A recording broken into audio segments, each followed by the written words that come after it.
Welcome to the Liquid Bookstore. Heck is read only? Saved game. Read only. New game. Credits. Set new game.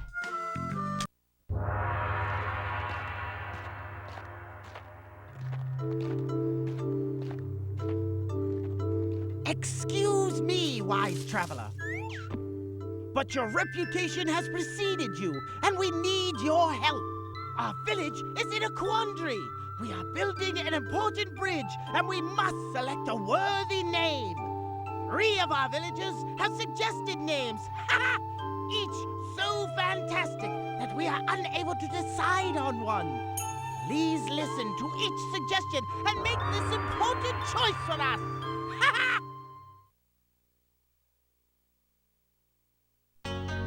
Please choose a level. How am I supposed to choose? I guess we'll just start with level 1.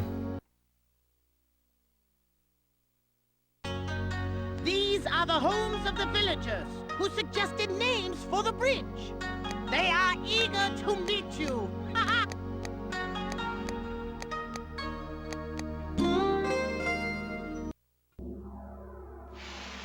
Welcome. Do come in. This wonderful story inspired my suggestion for the name of the bridge. Here. I do hope you enjoy reading it as much as I have. Uh-oh. Uh-oh. The secret ingredient.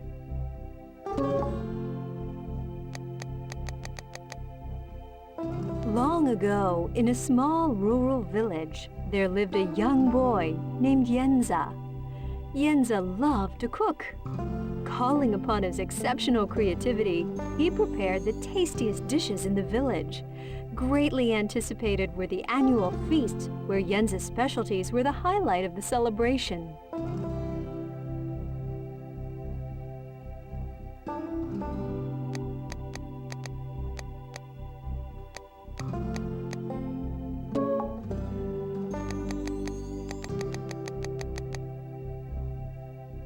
Yenza was responsible for tending his family's garden and for preparing all of their daily meals. Every afternoon, Yenza's sharp knife flew through the air as he swiftly sliced vegetables and chopped special seasonings. Noodles, scallions, ginger, and garlic all danced in Yenza's handcrafted wok as he held it over a scorching fire.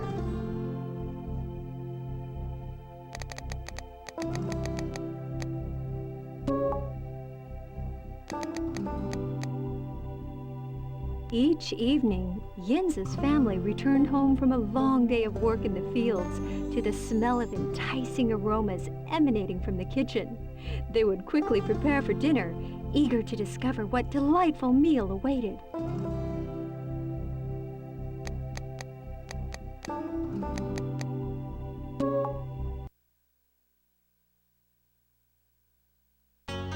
To show your understanding of the story, please answer these questions. Do keep an eye on the lanterns. If they both burn out, you'll have to begin the story again. Click the letter next to the correct answer. Then click OK. Shit, it's one of those, huh? Okay.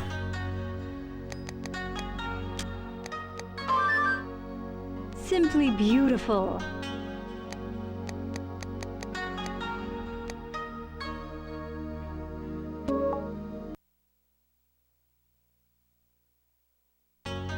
Click to select the correct passage, then click OK.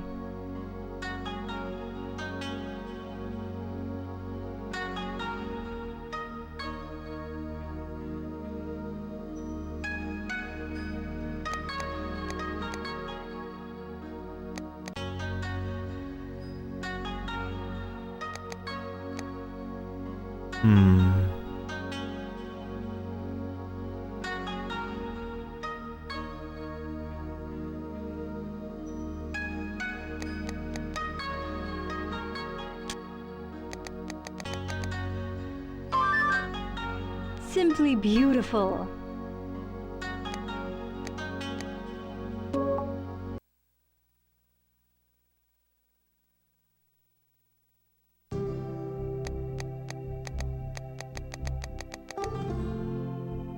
One day, far away at the Imperial Palace, the Emperor ate his evening meal in sadness. A message had arrived for Master Chef Tsai, explaining that his family was in great need of his help. This was one of the last meals he would prepare for the Emperor.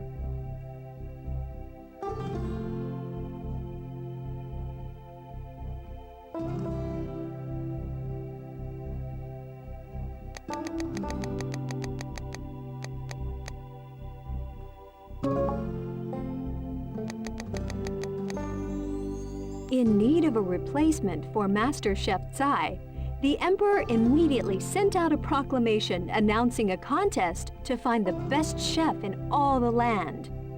Candidates were asked to bring their ingredients to the palace and to prepare one specialty for the Emperor and all of his advisors.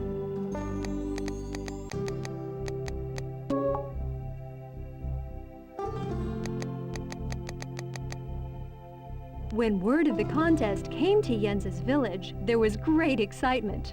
All knew that Yenza possessed the talent to be the new master chef. Yenza was filled with happiness. He decided to prepare an especially unique dish for the Emperor. It took him several days to gather the seasonings that would flavor his specialty.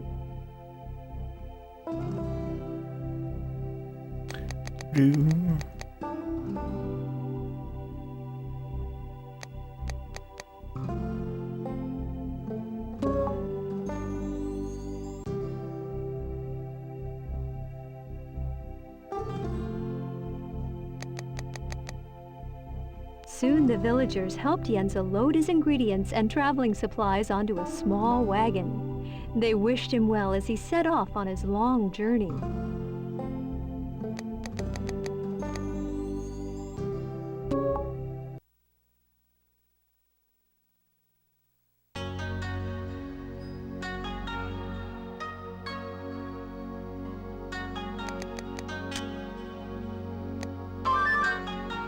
Simply beautiful. Simply beautiful.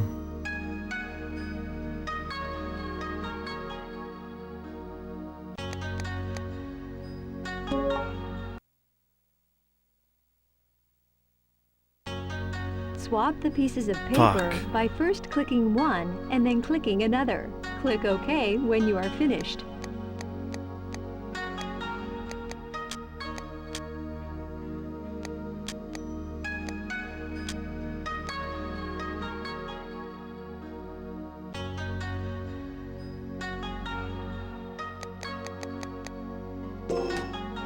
Oh dear, please try again. Read the passage and take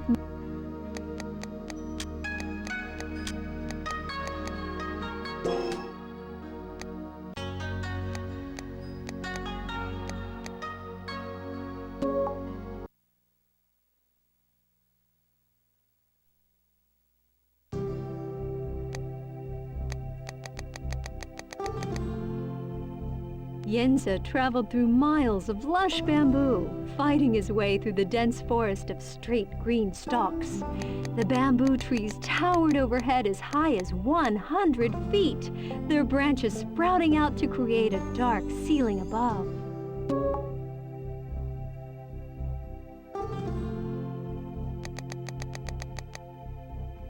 Yenza traversed thickly wooded slopes of larch, linden, and birch trees. He clambered up the sides of steep mountain gorges with the loose rock crumbling under his feet. He trekked across vast open plains of sweeping alpine grasses.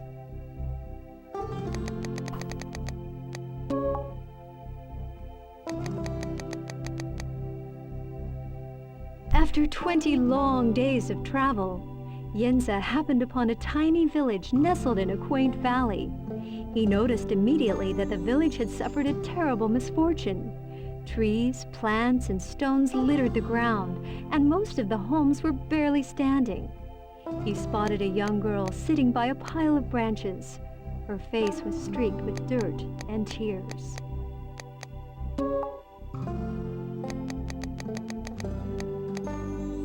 "What has happened to your village?" asked Yenza. "A sudden flood of water rushed through our valley. It tore at our homes and uprooted our crops. We sit hungry as we begin to replant."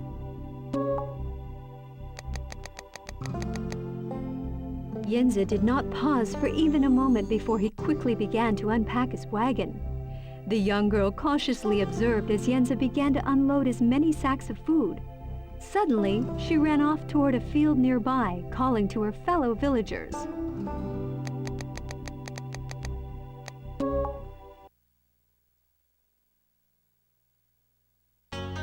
Click the box next to each of the correct answers. Then click OK.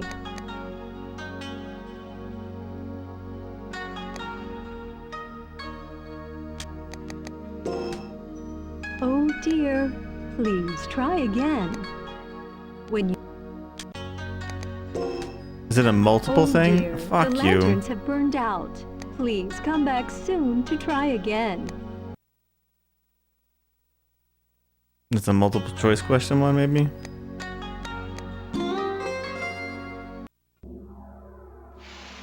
Welcome. Welcome, blah blah. The secret.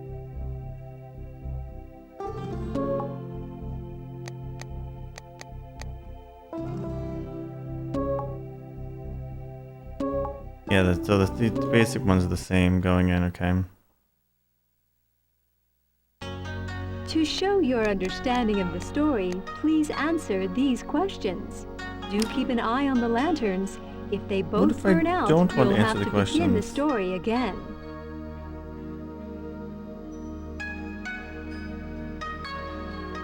Sounds like a better idea, Amy. Just not answer any questions.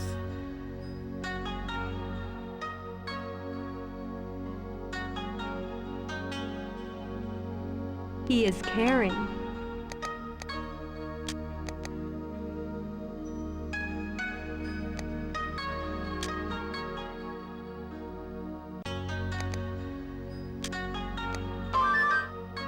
Excellent effort.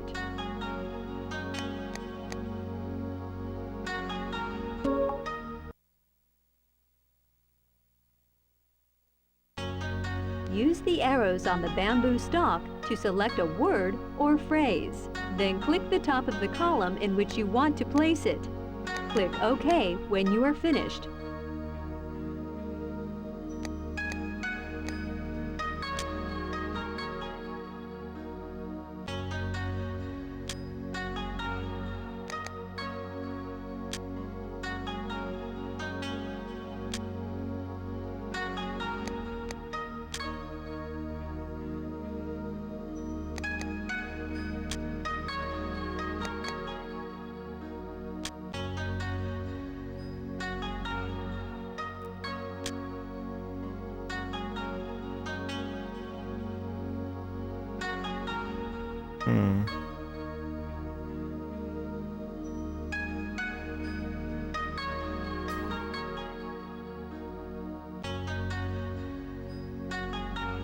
Do, do, do, do.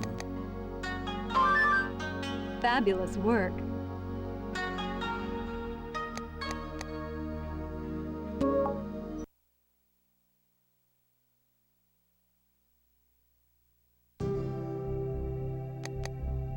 It's the same one as before.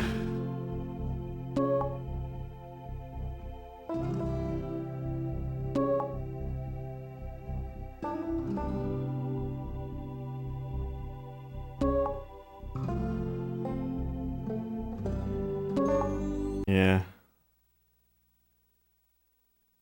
At least it's the same tails, you know? That's a good thing. You know?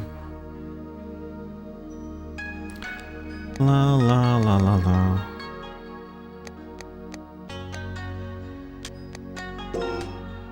Oh dear, please try Oh, shit. again. This question asks you to remember a specific detail. Skim the section until you find the information about Yenza's trip. Once you find... Excellent effort!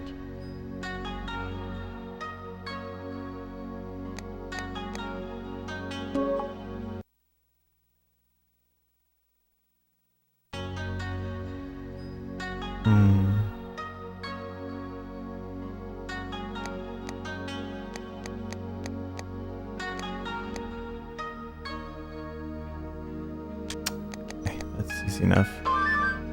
Fabulous work!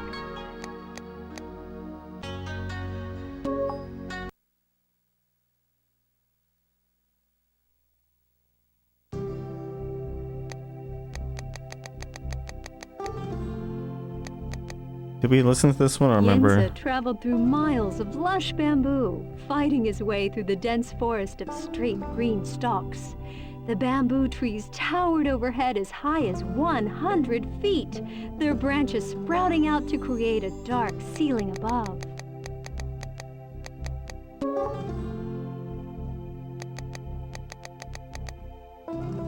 Yenza traversed thickly wooded slopes of larch, linden, and birch trees.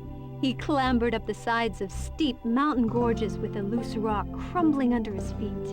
He trekked across vast open plains of sweeping alpine grasses.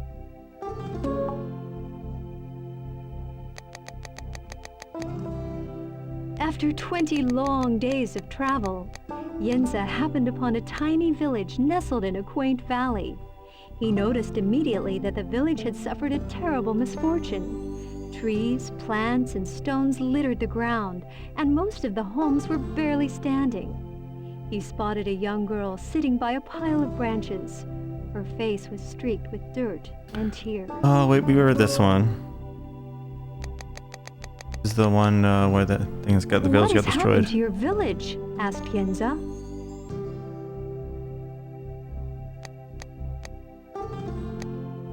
A sudden flood of water rushed through our valley. It tore at our homes and uprooted our crops. We sit hungry as we begin to replant.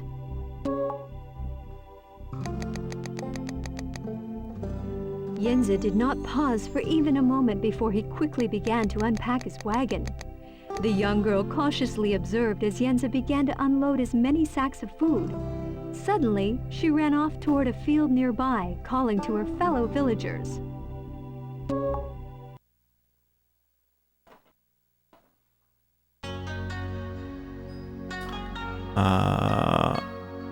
Oh, okay. This is easy. That Fabulous was like one of my work. last pages that said that. Second last one.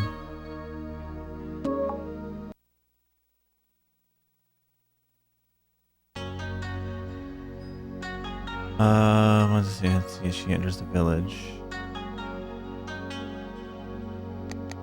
Barely standing.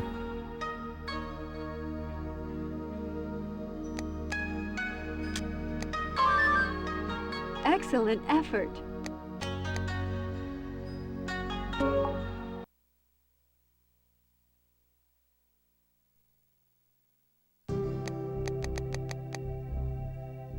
The people of the village began to gather and watch in amazement as Yenza readied to prepare a feast. Some ran to get woks and bowls, others went to get water. The children gathered twigs for the crackling fire. What a celebration!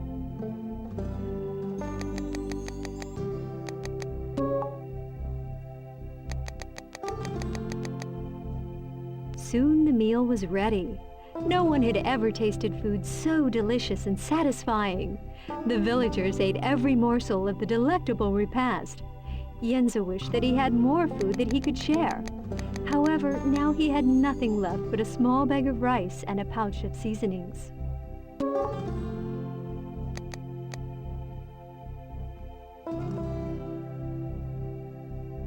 Everyone in the village rejoiced and thanked Yenza for his help. They would forever remember his good deed.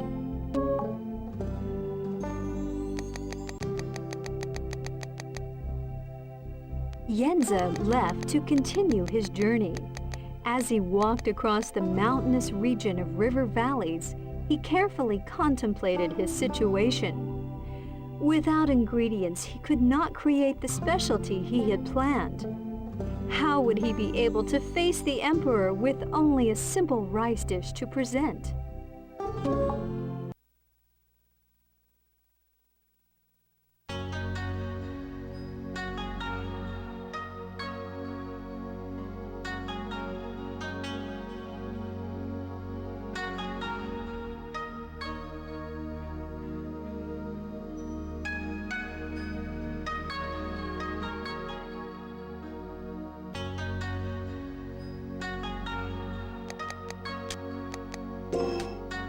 Oh dear, please try again.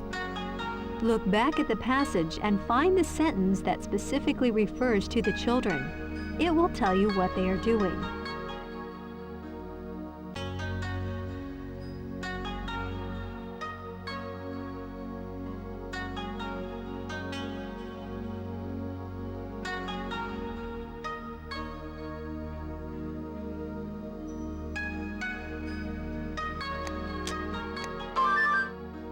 Wonderful work!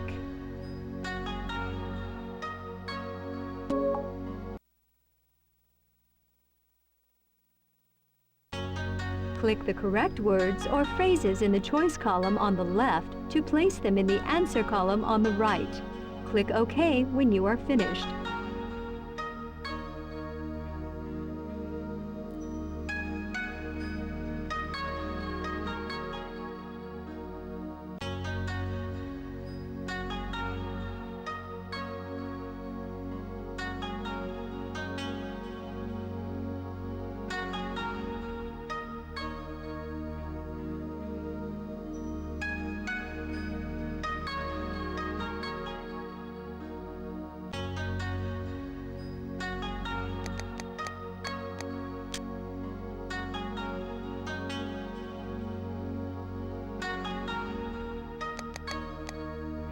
The food is satisfying.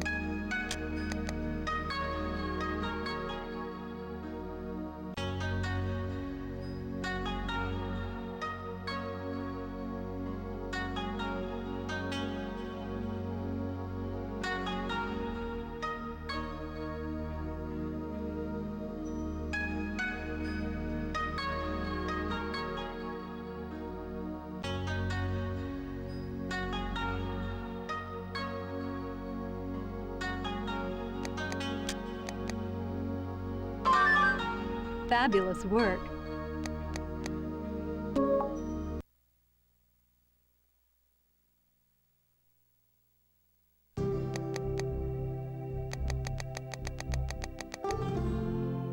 Yenza arrived at the palace hungry and tired. After resting, he joined the other candidates in the palace kitchen. There they worked, preparing complicated dishes with exotic ingredients, such as lotus root and tree ear mushrooms. Jellyfish spattered as they sizzled in hot oil. A giant pot of fish head soup boiled heartily over the fire. The other chefs simply laughed as Yenza began to cook his plain dish.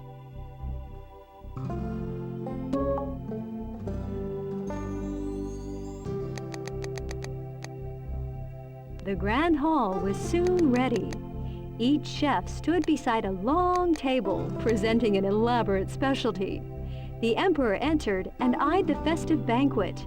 His taster began by eating a bit of each delicacy.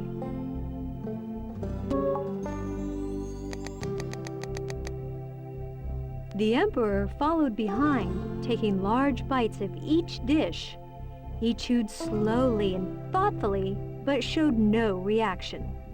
The emperor's many advisors walked behind him, eating all that was left. The emperor said nothing as he proceeded.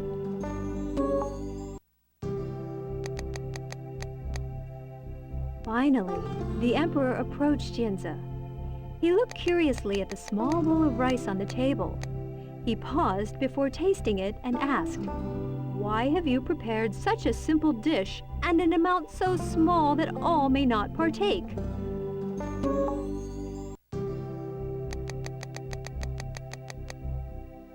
Yenza dropped his head in shame. On my way to the palace, I discovered a village that had suffered from a terrible flood. The people of the village were so hungry that I felt I could do nothing other than prepare my specialty for them. This is all that remained.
Simply beautiful.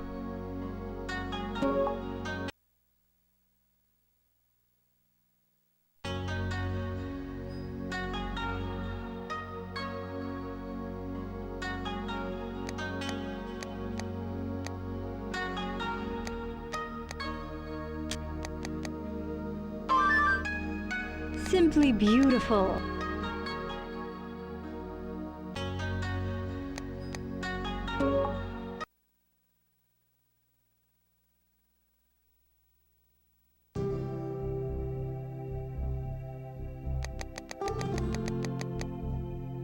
The Emperor nodded in acknowledgement and then tasted the rice. He continued to eat until the very last grain was gone. Never before have I tasted a dish so wonderful. Your kindness and I was muted. generosity Great, must that's smart. be the secret ingredient. Will you be my new master chef?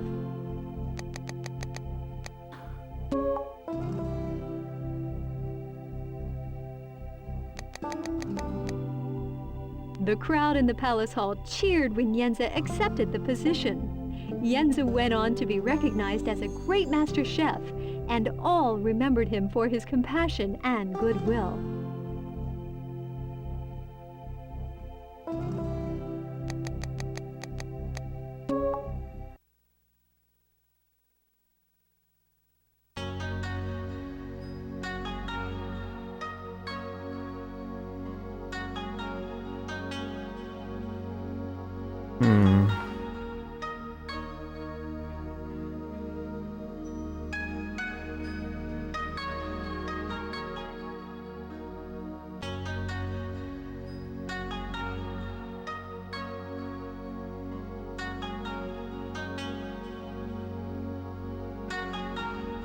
He does ask if there's any for...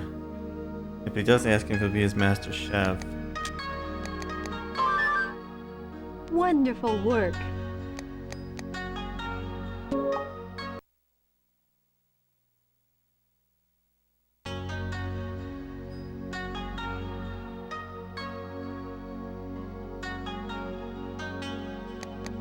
It's easy.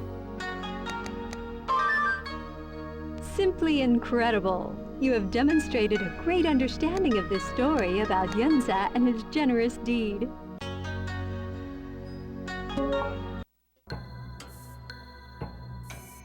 The Bridge of Generosity would be a most wonderful name for the bridge.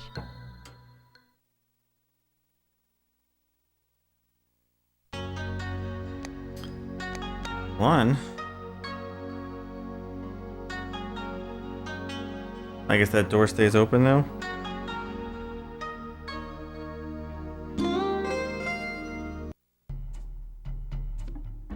Please enter and make yourself comfortable. After reading this heartwarming story, I thought of an excellent name for the bridge. Please read it, and I am certain you will understand.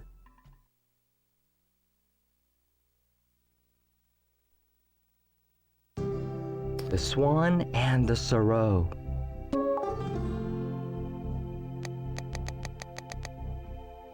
In the valley of Twin Rivers, a fierce wind blew, rocking treetops and scattering the last of the gold and russet leaves. Morning sun broke through the dark, heavy clouds and warmed May's wings. She stretched and yawned, shaking her feathers. She opened her eyes and surveyed her river valley home. "Oh my," she squawked.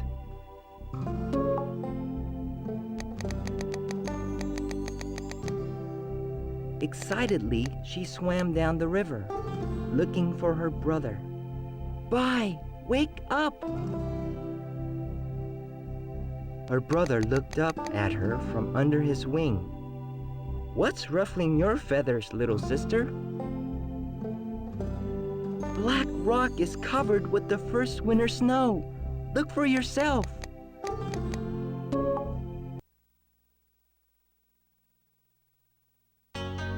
To demonstrate your understanding of the story, please answer these questions. Oh, God. Be sure to keep an eye on the lanterns. If they both burn out, you'll have to begin the story again.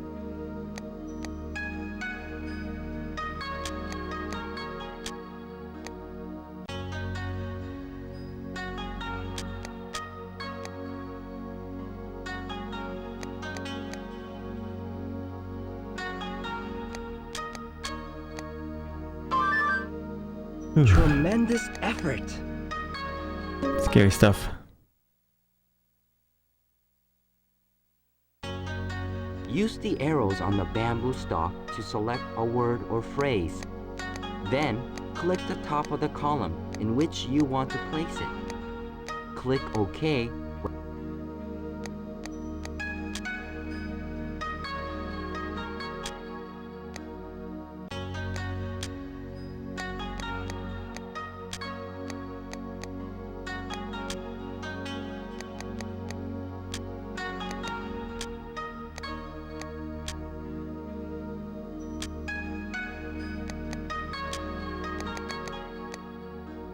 No, don't go back. Fuck.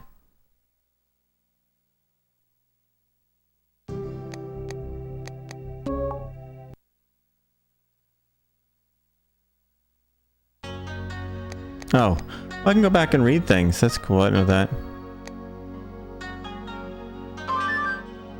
Tremendous effort. Actually helps.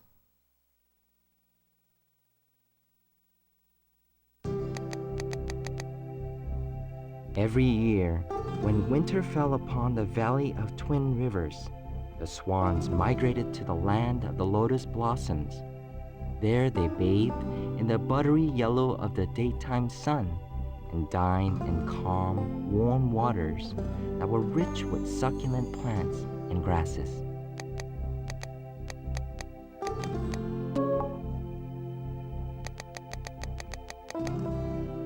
May was so excited that she swam around in circles until she was dizzy. Together, she and her brother swam along the banks of the river and said goodbye to their summer home. They dove to the bottom of the cold lake and feasted on the last of its riches. Soon the elders called the flock together. The eldest of the elders spoke. "The time to fly to our winter home has arrived. Take your places, and together, let us begin our journey."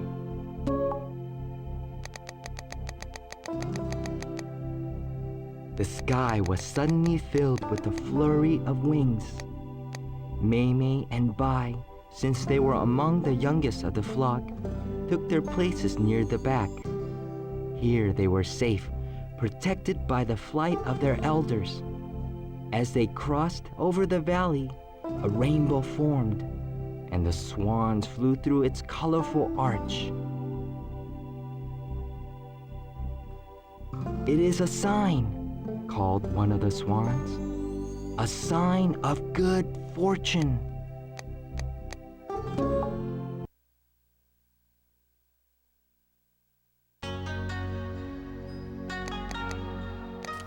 Why do they fly near the back of the formation?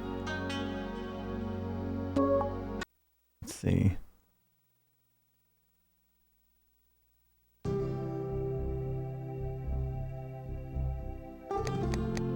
They're the youngest of the flock, okay.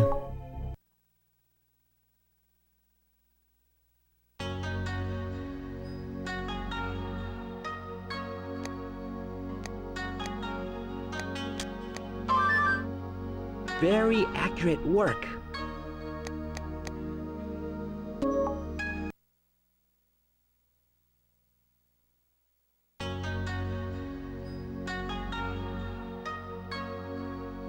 Shit.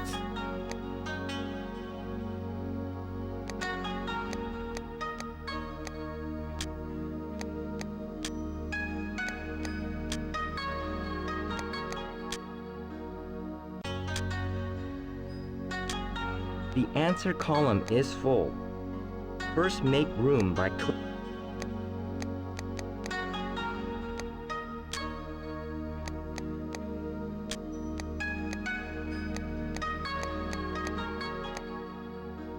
Land of the Lotus Blossoms.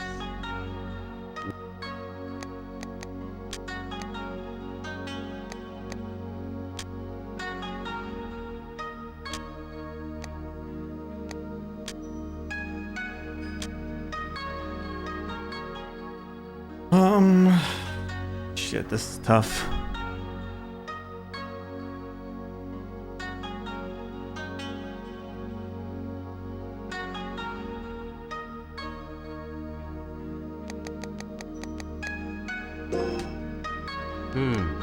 Please try again. The correct parts of your answer have been highlighted. Create your own two-column list on a piece of paper. Then, as you reread the passage, jot down words or phrases that describe the two different homes. Next, use your notes to answer the question. Okay, well, at least now that I know what's wrong. Valley of Twin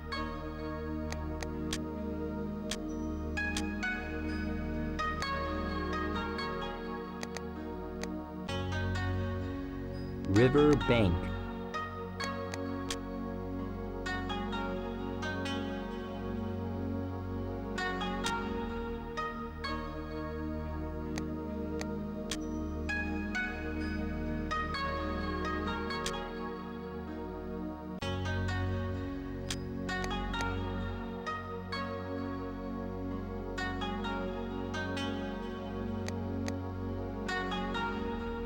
How does this make sense, though? Did it highlight stuff that was right or stuff that was wrong? Doesn't make sense.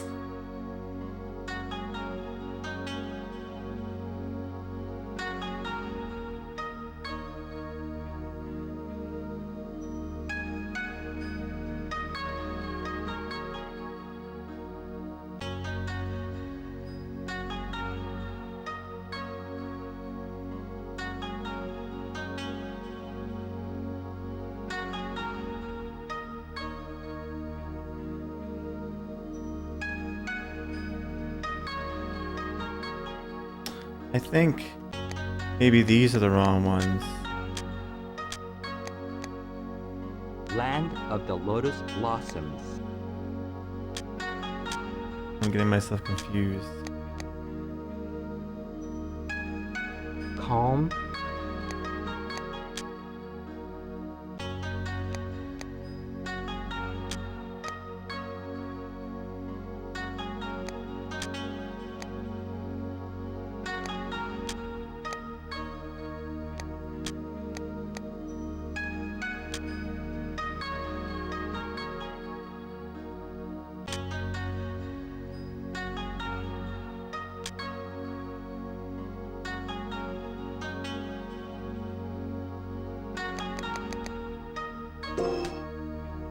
Fuck! I don't know what I'm doing.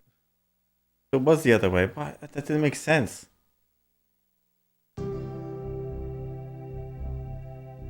Whatever. Fuck this shit. All day and into the twilight, the swans soared and dove in the waves of the wind, never breaking their formation. At nightfall, the elders spotted a pond and led the flock to land on the black mirror of its surface. The swans fed on the water plants and rested.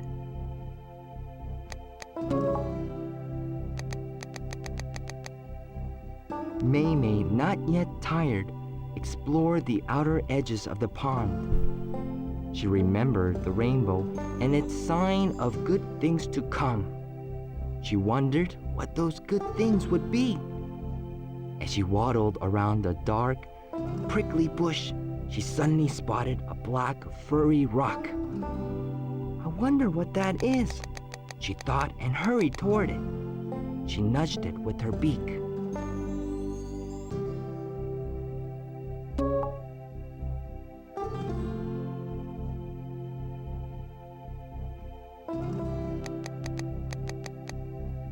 Ouch! It howled. Ah! Squawked Maymay. She was very surprised to see the furry rock stand up on all four of its little hoofs.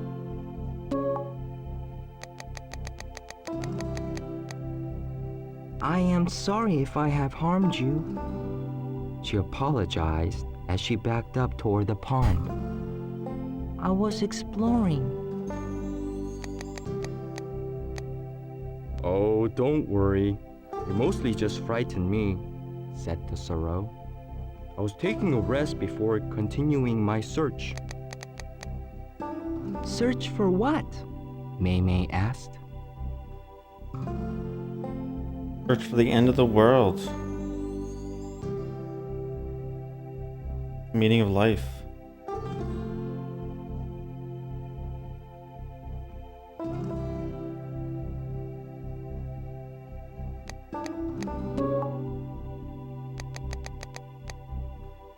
The sorrow sat down on the bank and sighed. My family and I were moving on to New Moon Valley for the winter. I chased a dragonfly and followed a grasshopper, and then, before I knew it, I could not find where I had started.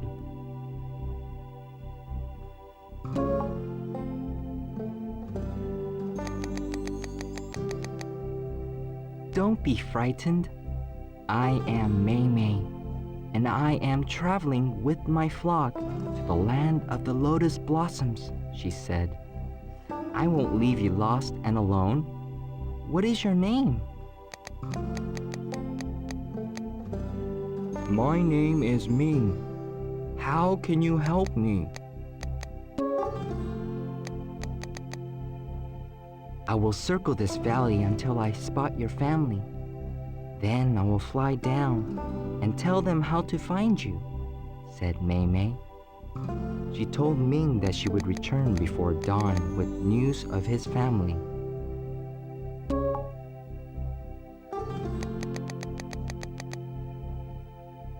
Before she left, Maymay swam back to her brother, who was fast asleep. Bye! I must help my new friend find his herd. I'll be back before the morning light, Maymay whispered. Maymay, Bai sleepily replied, you should not leave the flock.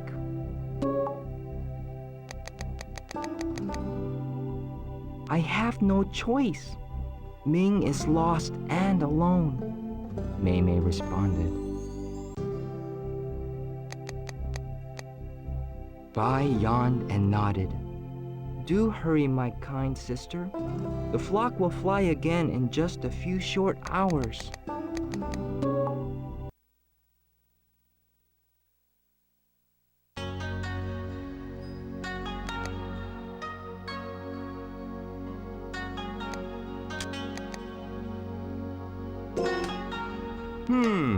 Please try again. Think about the question as you quickly skim the section.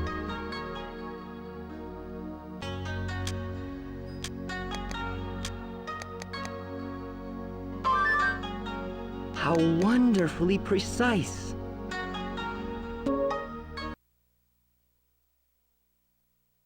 Is it going bad?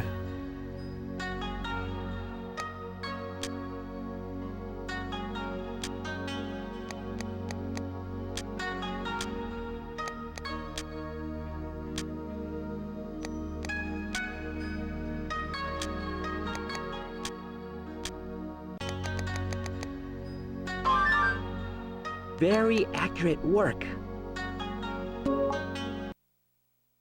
Bum.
Please try again. Skim the passage and think about the steps Mei Mei takes to help Ming.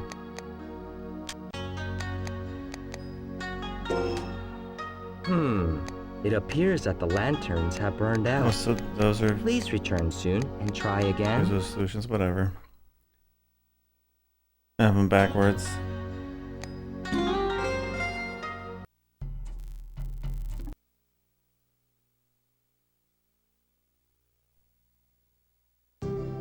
The swamp.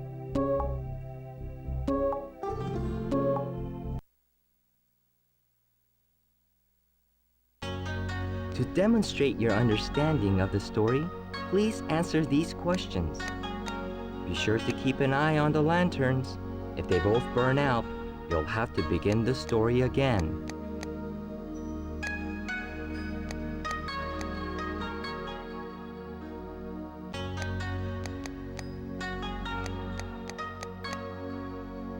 Mei Mei wakes her brother.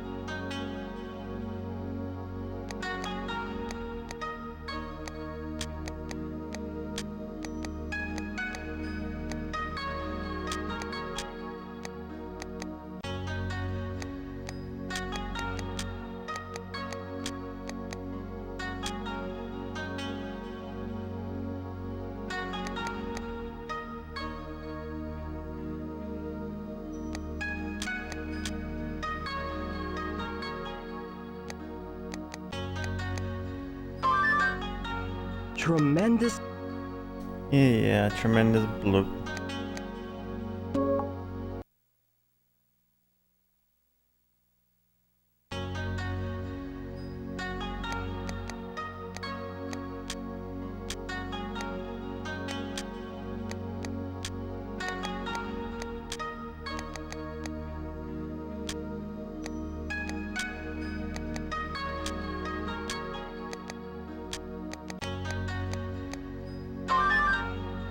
How wonderfully precise!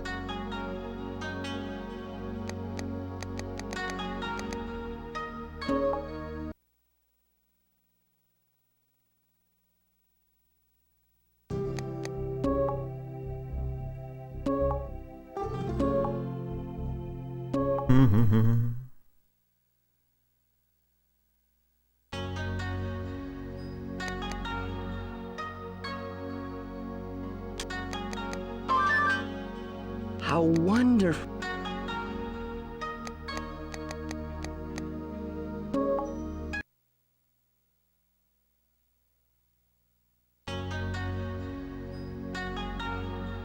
This is what I messed up last time, huh?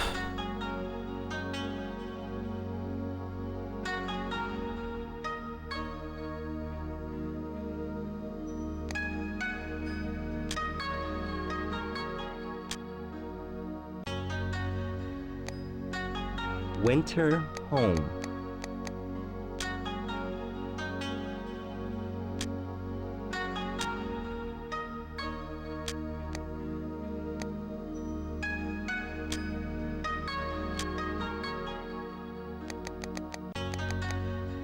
Yeah, why did I... Please try again. The correct parts of your answer have been highlighted. Create your own 2-column list on a piece of paper. Then, as you reread the passage, jot down words or phrases that describe the 2 different homes. Next, use your notes to answer the question. Rainbow. Valley of... Correct ones are highlighted.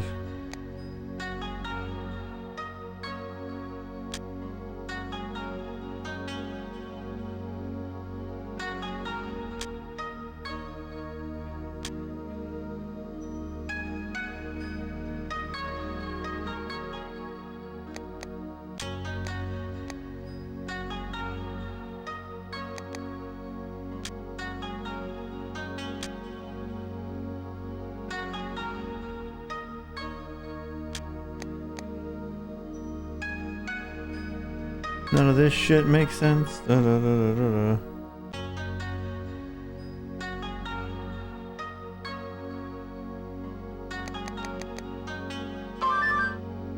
Very accurate work.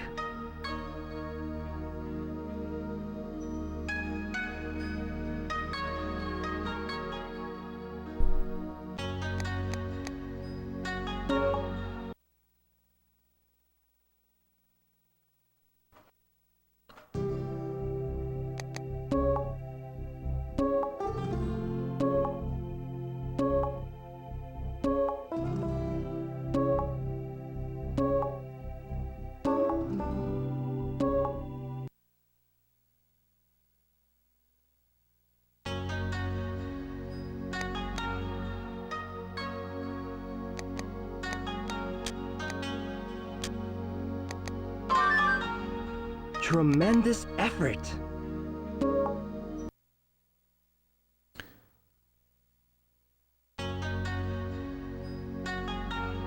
Bum, bum. Describing work.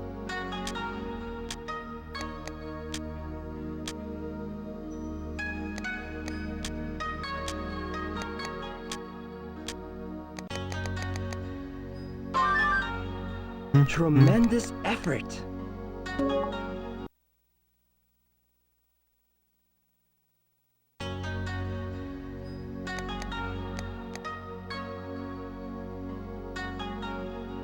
So what did it say was right last time?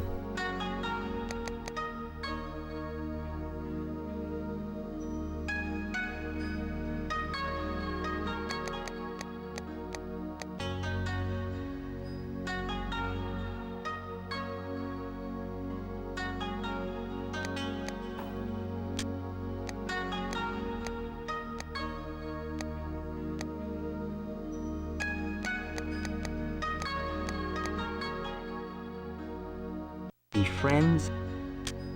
Those are right last time, so would that mean this would be the one wrong? Please try again. The correct parts of your answer have been highlighted. Skim the passage and think about the steps Mei Mei takes to help Ming.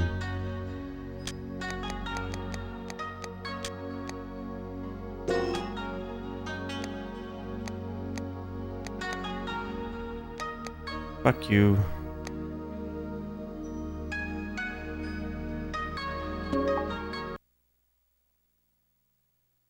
Do they go in the middle? You can put anything in the middle? I don't know. Mei Mei took off into the night sky. She flew to the north, south, east, and west. Ming's herd was not to be seen. Oh, maybe one of them didn't Night go in was there. cold and windy, but she remembered Ming's sad eyes and was determined to find his herd.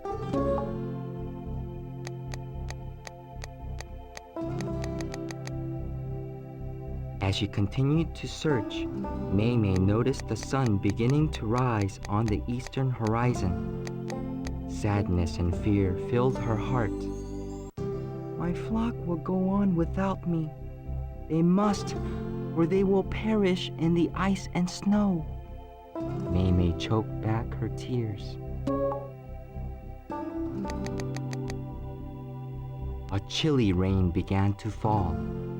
Just then, a quick movement on the distant ground below caught Mei Mei's eye, and she flew toward it.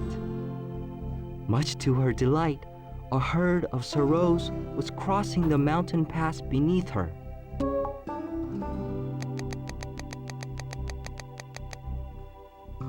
She landed next to one of the path leaders. Excuse me, but are you missing a kid named Ming? The leader turned to the herd behind. Rejoice, he bellowed. Ming has been found. He is waiting at the reed pond to the north, Mei Mei explained, and then took flight. She was anxious to tell Ming that the herd was coming to get him.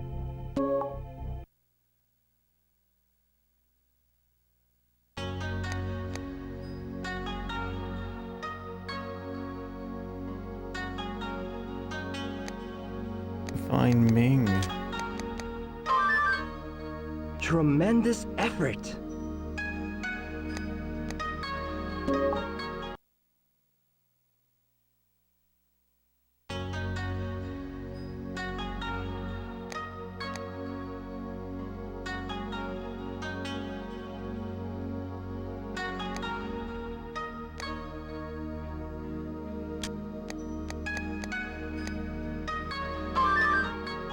Congratulations are in order.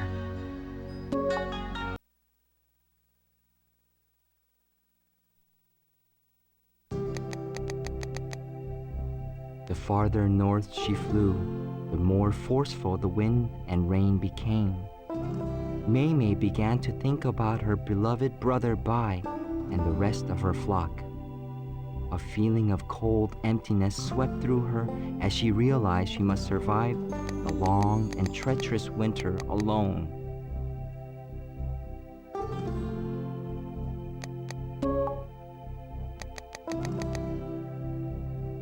A dark shadow moved between Mei Mei and the last of the sunlight. She bent her neck downward, expecting more of the freezing rain.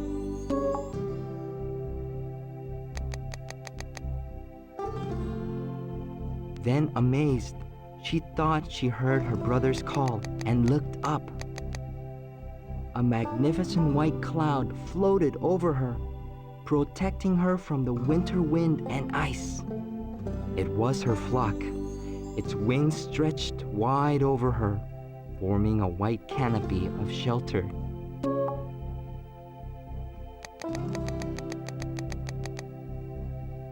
Mei Mei flew up to join them.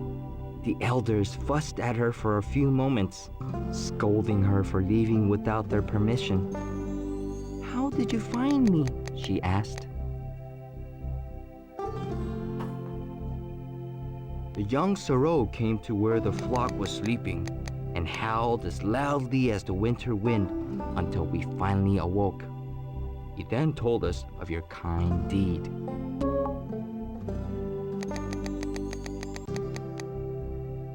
"I thought you would have to go on without me," Mei Mei whispered, still worn from her arduous journey.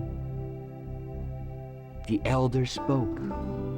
"Kind little Mei Mei, our flock is a family.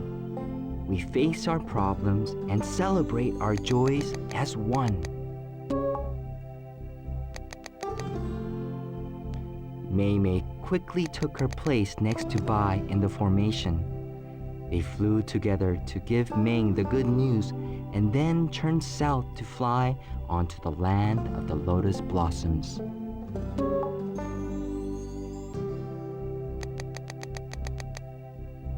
In the land of the lotus blossoms, Mei Mei and Bai played all day in the pink and white flowers that grew in the warm waters of their winter lake home. With joy in her heart, Mei Mei often thought of her friend Ming. She remembered the day they met and took comfort in knowing that he too was now safe with his family, just as she was with her own.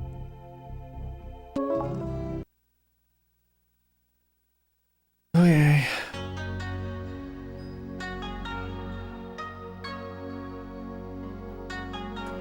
Oh, it's joyful because she's a heroine. I read that wrong. I literally read that wrong. It says joyful because she's a heroine.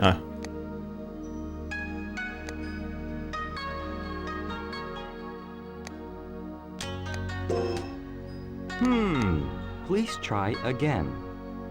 Several of these choices may seem correct, but not all are mentioned in the story.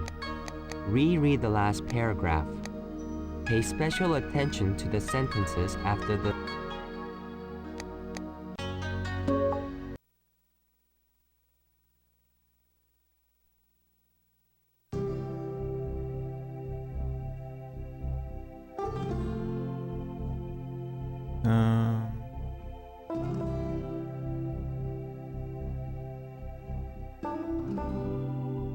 Ming.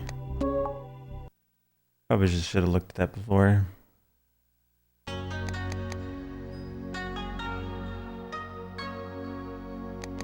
Wait.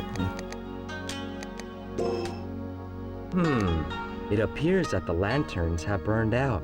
What? Oh, is it two of them? I guess it's multiple. Fuck me, man. Ah, God. Blows.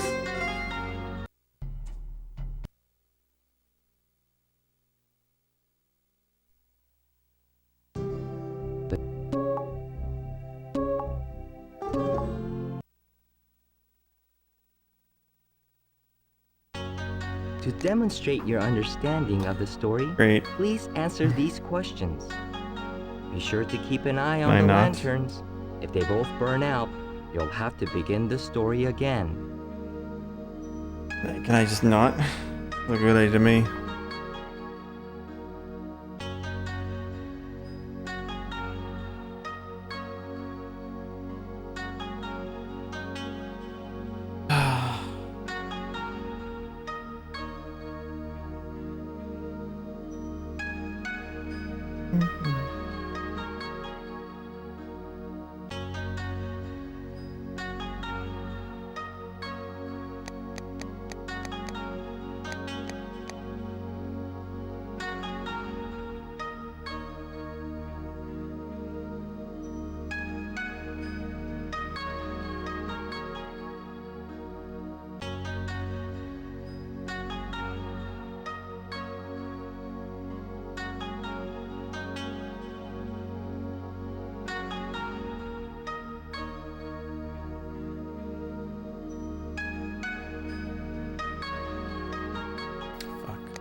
I don't know.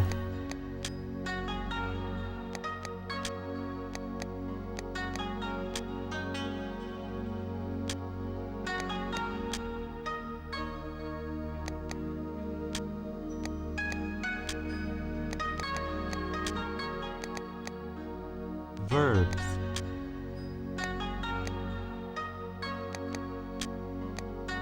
This is probably supremely wrong. Please try again. The correct parts of your answer have been highlighted. First, look at the answer choices and try to place the ones you already know in the correct columns. Now, look for the remaining words in the story to see how they are used. This will help you answer the question.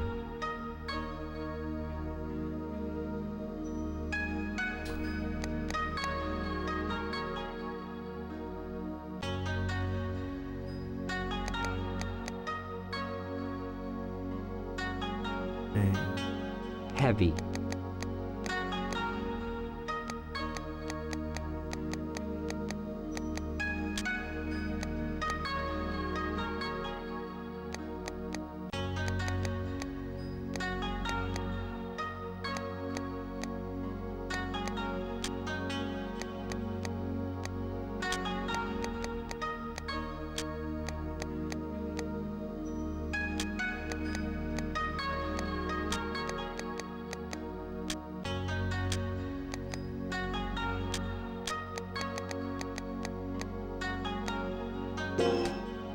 Fuck you. Russet.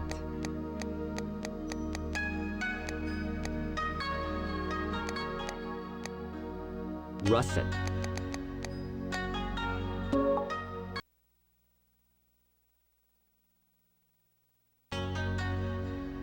I'm just gonna start over. Please try again. Think about what...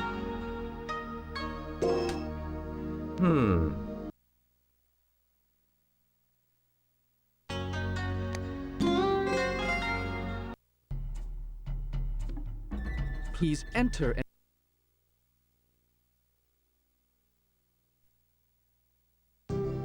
The swamp.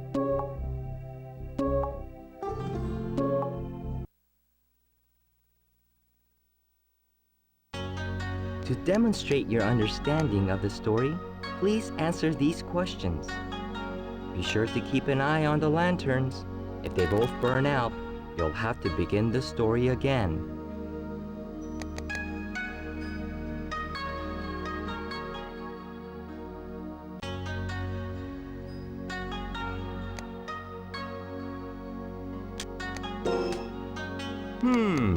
Please try again. If you need to refresh your memory, read the passage again. Then choose the best answer to the question. Very accurate. Yeah, go.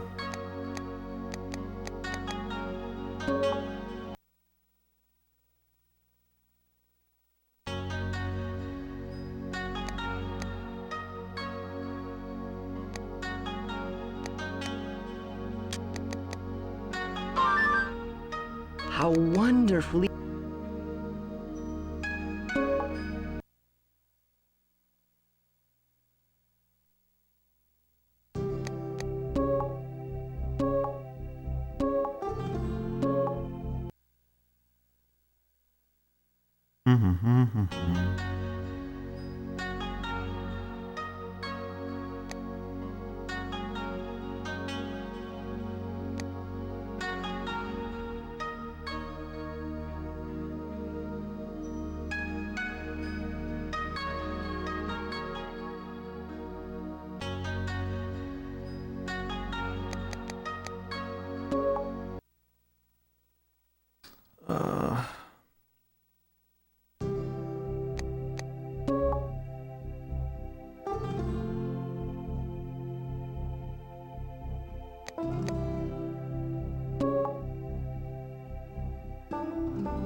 What?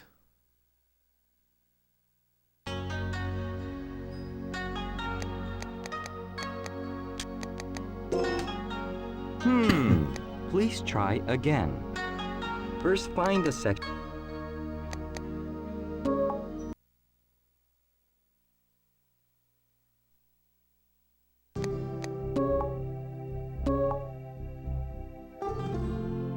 Oh. Didn't go far enough. My mind's just busy.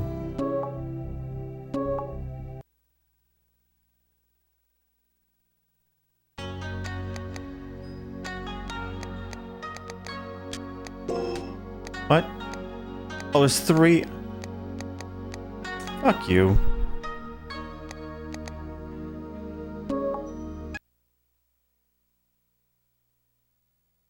La la la la.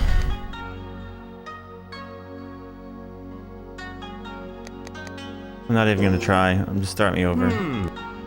Read. Not losing shit this early. It appears.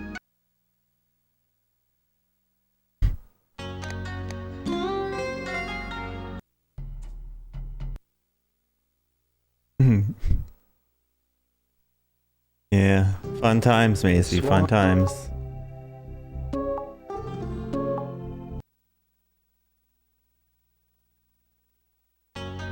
To demonstrate your understanding of the story, please...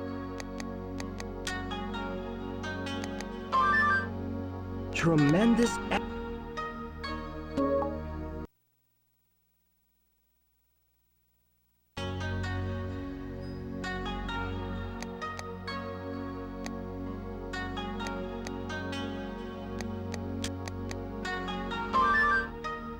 Very accurate work. We'll get there. We'll get there.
Winter home.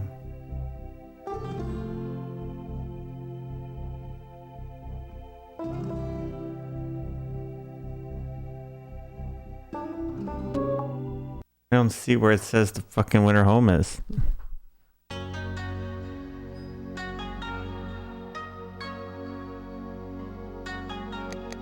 Fuck if I know. Please try again. Look. I don't fucking know.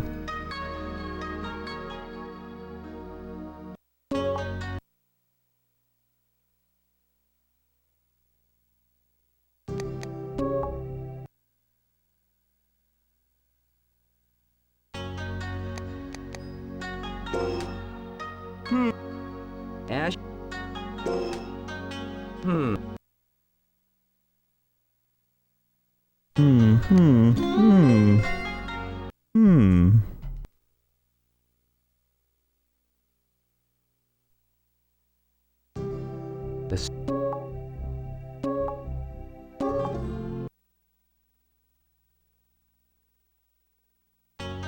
To demonstrate your understanding of the story, Shit. please answer these questions. Be sure to keep wind.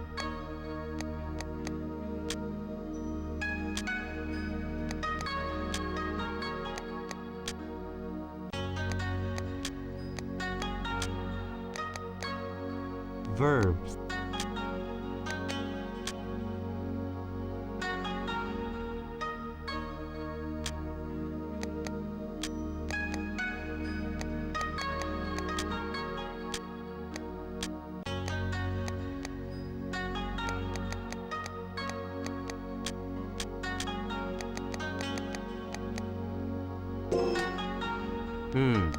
Please try again. The correct parts of your answer have been highlighted. First, look at the answer choices and try to place the ones you already know in the correct columns. Now, look for the remaining words in the story to see how they are used. This will help you answer the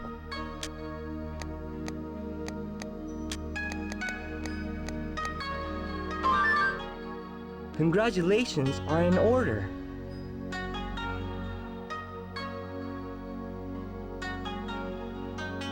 Oh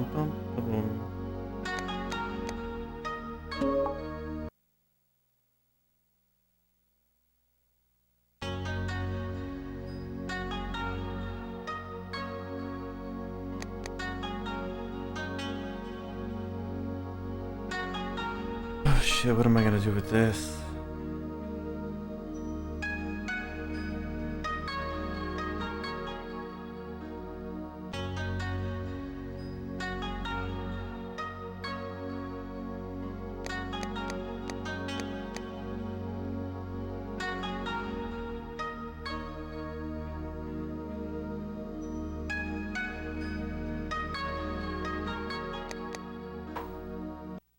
Leaves.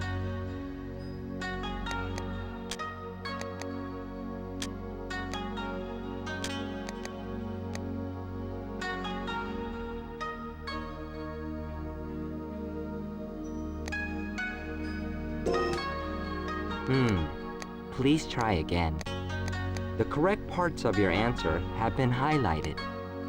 Think about what changes occur when winter is coming. Read the section of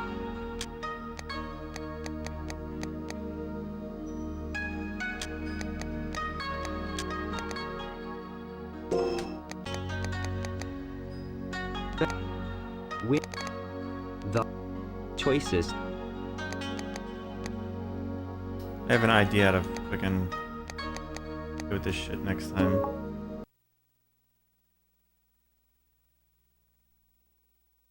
Don't really care. Start over anyway.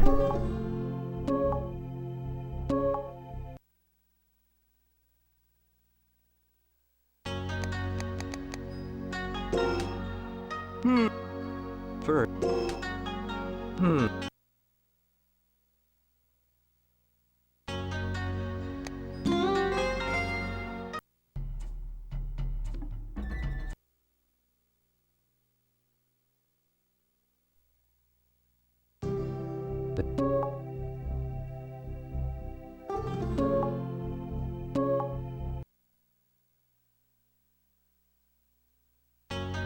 To demonstrate your understanding of the story, please answer these questions. Congratulations!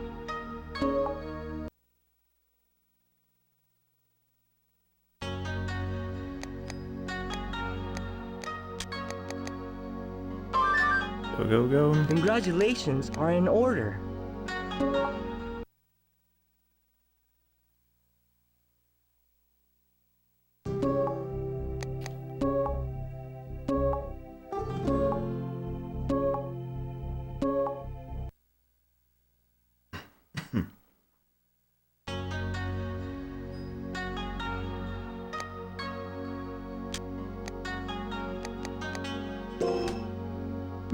Wait, this is the one that was Please multiple. try again.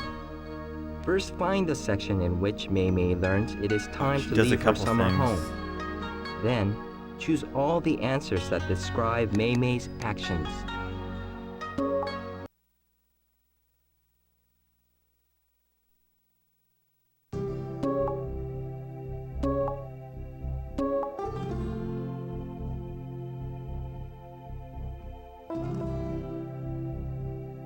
Bathe in the sun. Time to calm waters.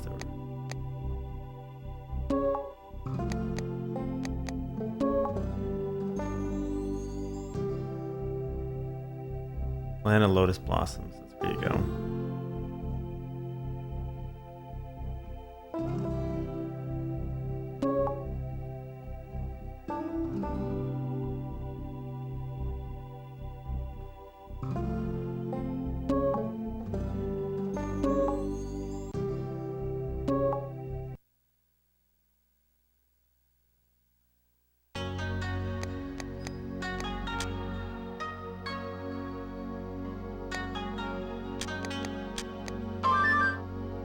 Tremendous effort!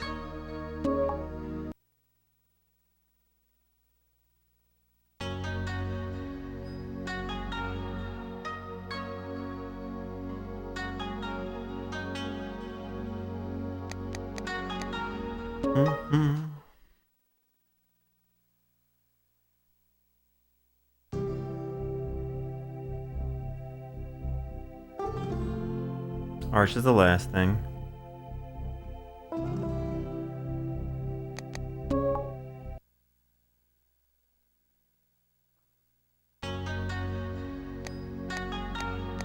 This is last. This is second to last. I'm gonna take a guess.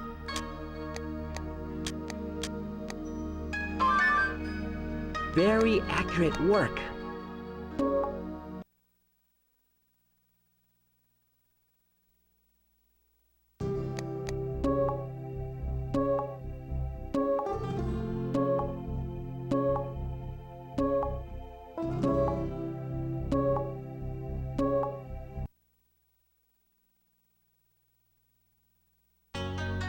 Use the arrows on the bamboo stalk to select a word or phrase. Then, click the top of the column in which you want to place it. Click OK.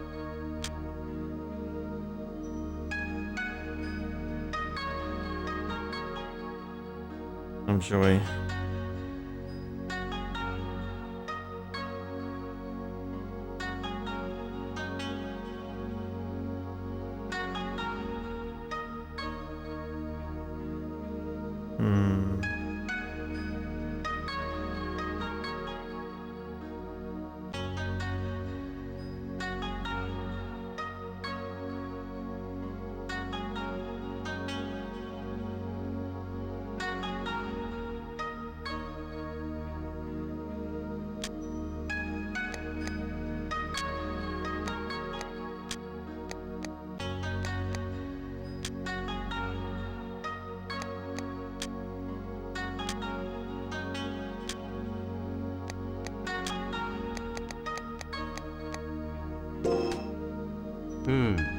Please try again.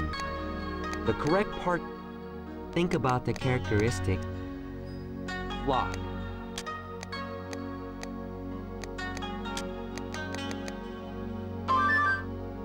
Tremendous effort.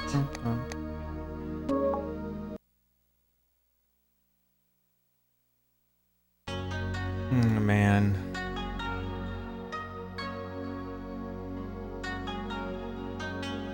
Great.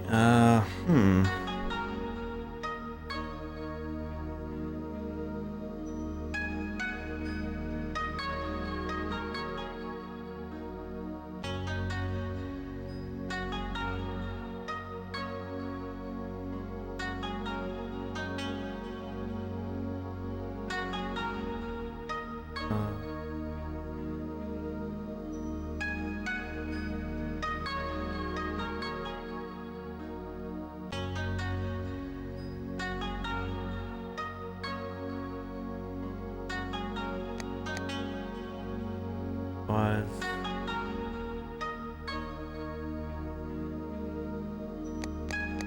gotta be in I'm gonna do this the sneaky way. The answer column is full. First, make room by clicking a word or phrase to remove it. I'm gonna remove you. Put you here. Make myself wrong. I know Mei meets Ming would be the effect, right?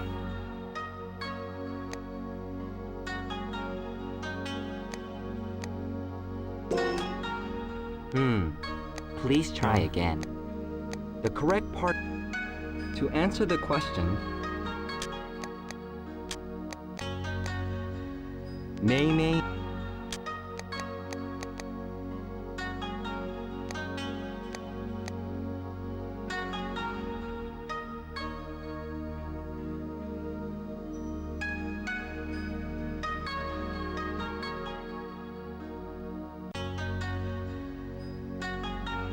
Let's say I was wrong. This could be me fucking up here.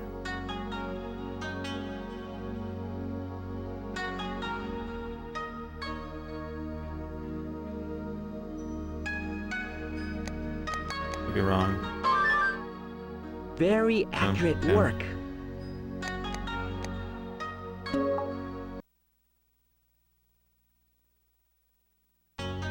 Click the label of a box to select it. Then click the correct words or phrases in the choice box to select them. When you are finished, click OK. What? Story actions and events.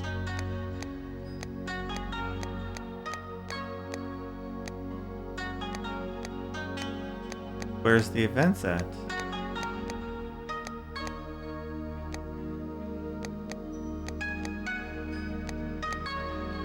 Ming. Okay.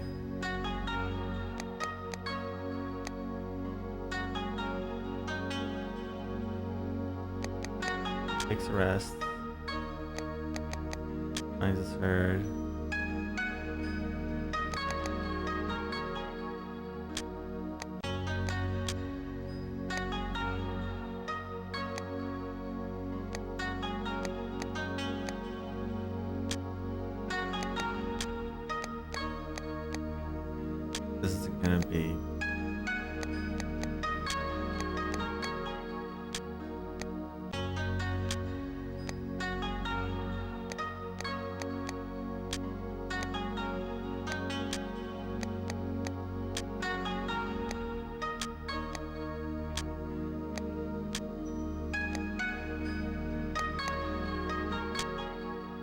Probably super wrong. Please try again. The correct parts of your answer have been highlighted. Look at the answer choices. Go back to the reading selection and choose the actions or events that find a Sorrow kid.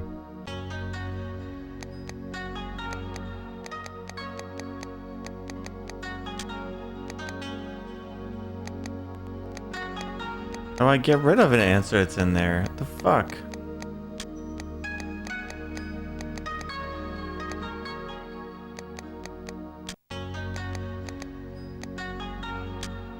The answer column is elder. Fuck it, I don't know how to go back and fix stuff.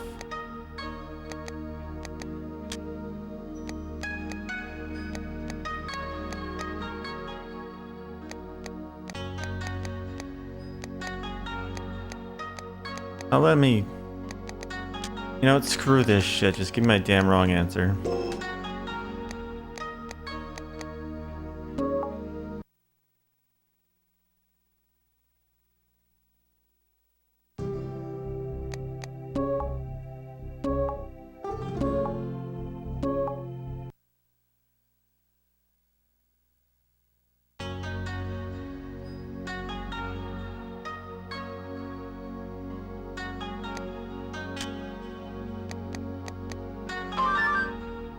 Tremendous effort.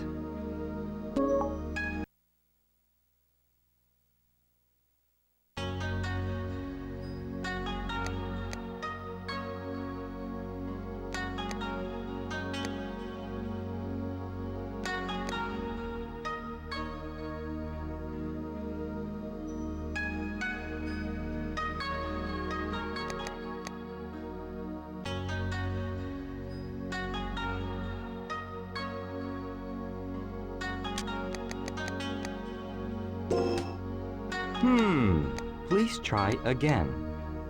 You'll have to look carefully to find the answer to this question. Remember that Ming is a Sorrow, and that is who Mei Mei is trying to help. Think about this as you reread the passage carefully. Oh, you mean by the name?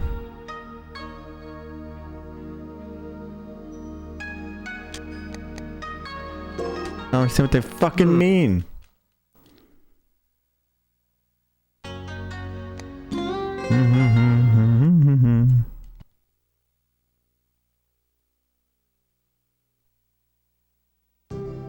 The swan. On and then nobody cares.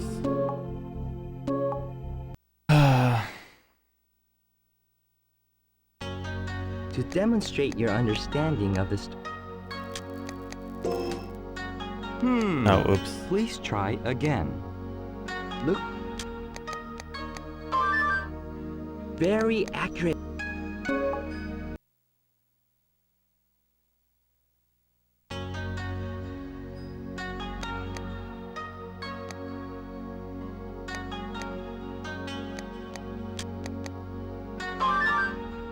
How wonderfully.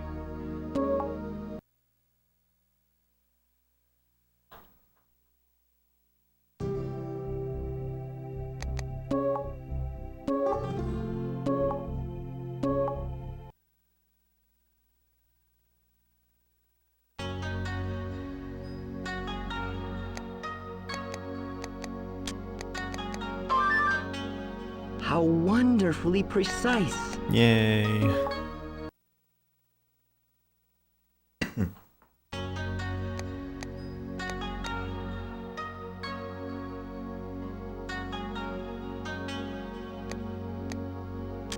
This is, I know this is number 4.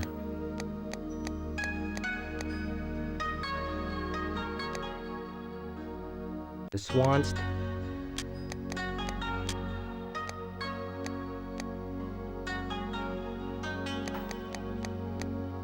Nope, don't. Fuck.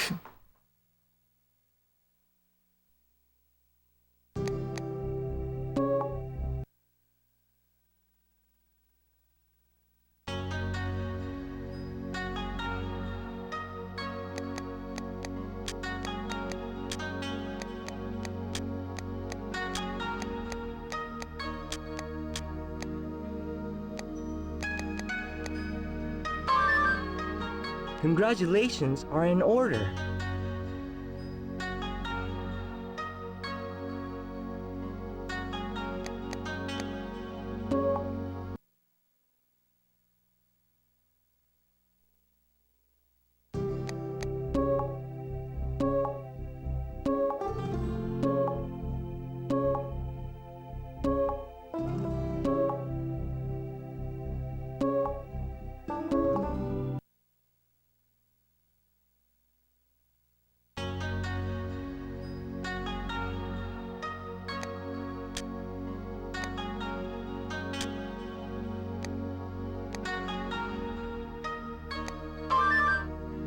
Very accurate work.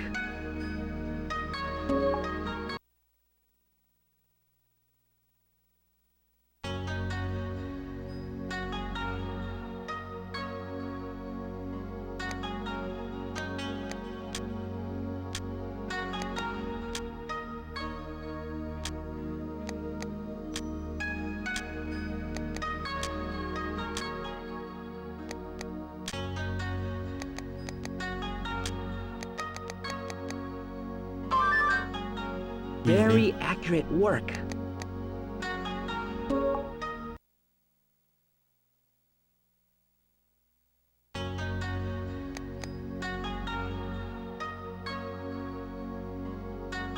Ah.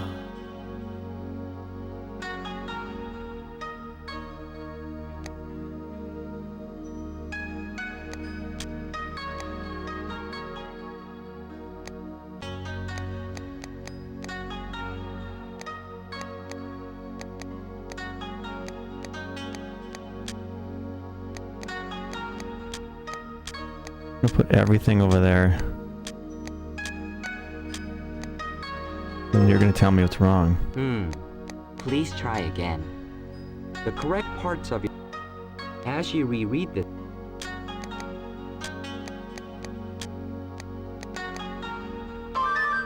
Using the game against very itself. accurate work.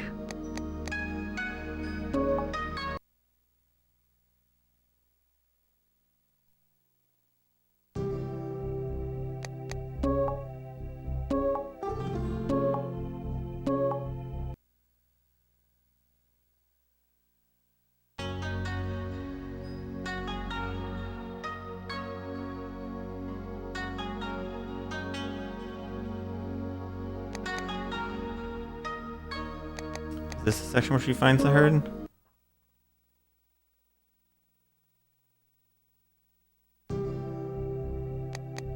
Just find the herd, okay.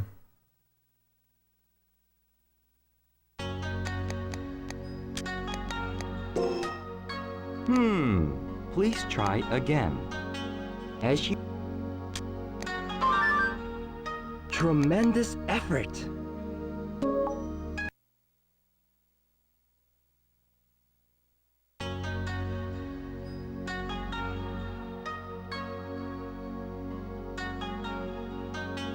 Do.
So let's kind of try and figure this out here. So we have everything out here.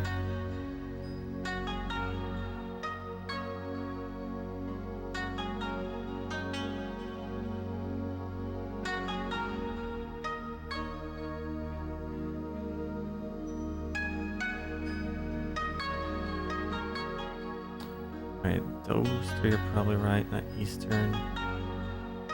Eastern being now. It's a direction, right? So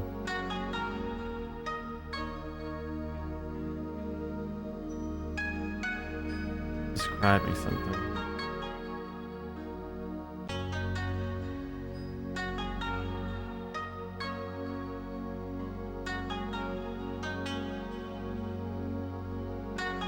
If you are finished, click OK. Thinking.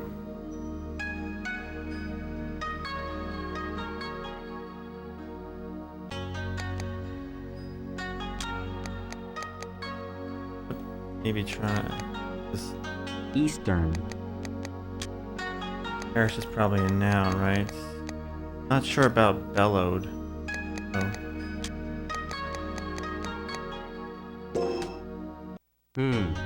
Please try again. The correct parts of your answer have been highlighted. Remember that adjectives describe nouns, and nouns name persons, places, things, or Parish is a ideas. noun. Verbs show what a person or thing does. After considering whether each word describes something, is being described, or shows what a person or thing does, place it under the correct heading.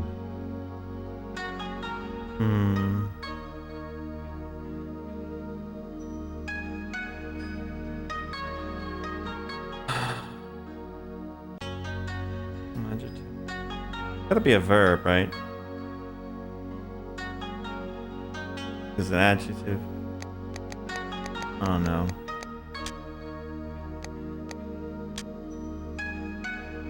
Guess choke, bellowed, yeah. Gotta be right, yeah. Tremendous effort.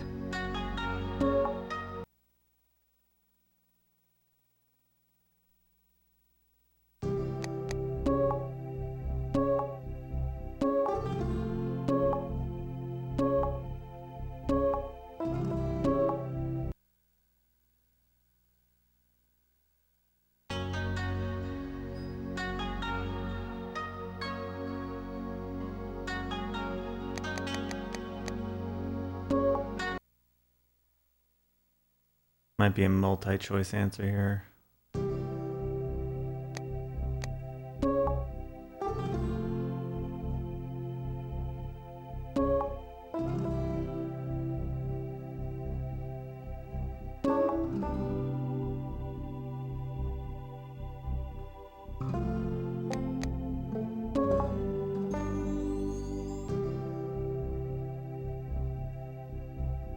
Fine, May.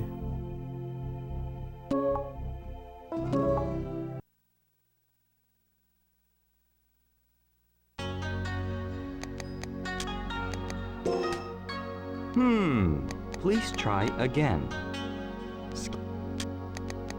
I forgot the scolding. Tremendous effort.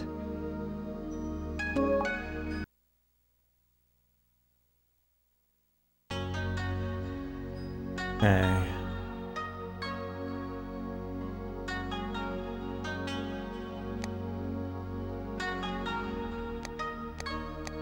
This is obviously going to be 4.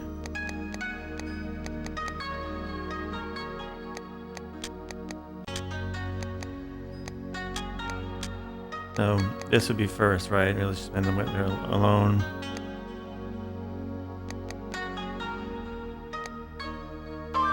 Yep.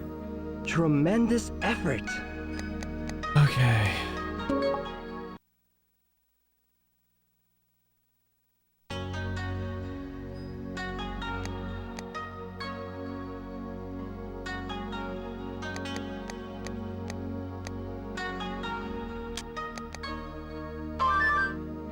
Excellent. You Get me have out of this. proven that you truly understand this beautiful story about Mei Mei and her kind act. Get me out of it. Perhaps now you understand why the Bridge of Kindness would be an ideal name for the bridge.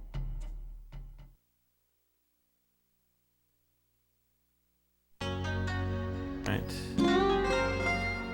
Yeah, I'm not too good at these things either, so.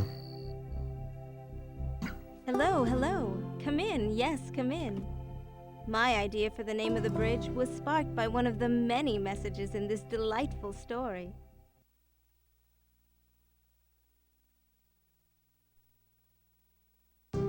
Little Leo.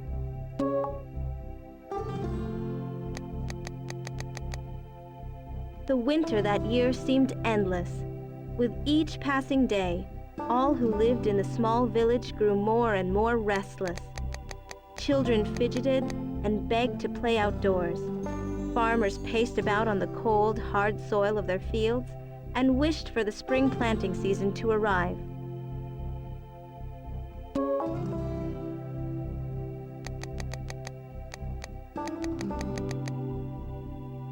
Following the traditions of their ancestors, many villagers filled the long, dreary days creating folk art. Delicate paper cuts pasted on windows cast fanciful shadows of grasshoppers and teapots. Fierce embroidered tigers seemed to jump right off of the fabric on which they were stitched. Elaborate sketches for woodblock prints depicted lively scenes from ancient tales.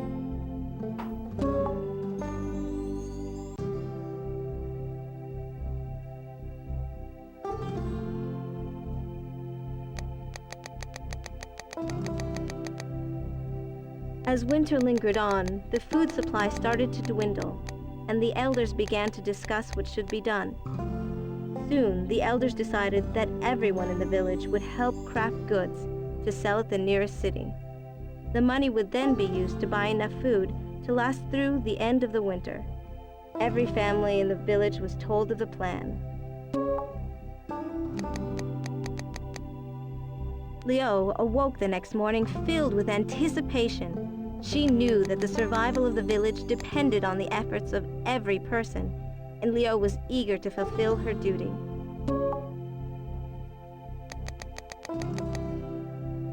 After their morning meal, Leo and her 3 sisters joined the group that had gathered to create embroidered goods. From the needles of her sisters came colorful, satiny images of lotus flowers, monkeys, and poisonous spiders. They had already mastered the delightfully textured Da Zu stitch and the shiny, smooth Ping stitch.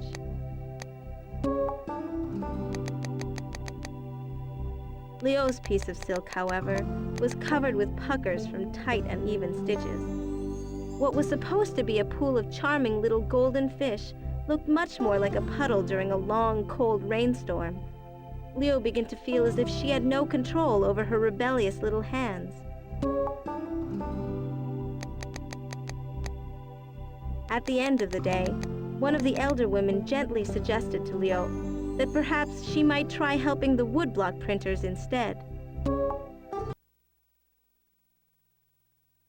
Okay. To express your understanding of the story, please answer these questions. Great. But watch those lanterns. If they both burn out, you'll have to begin the story again. Ancient folk arts.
To express your understanding of the story. Oops. Be careful. Positively fabulous.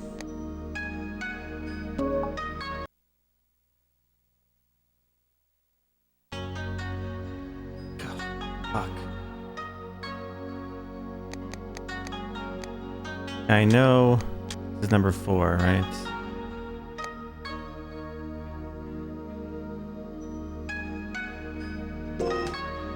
Oops.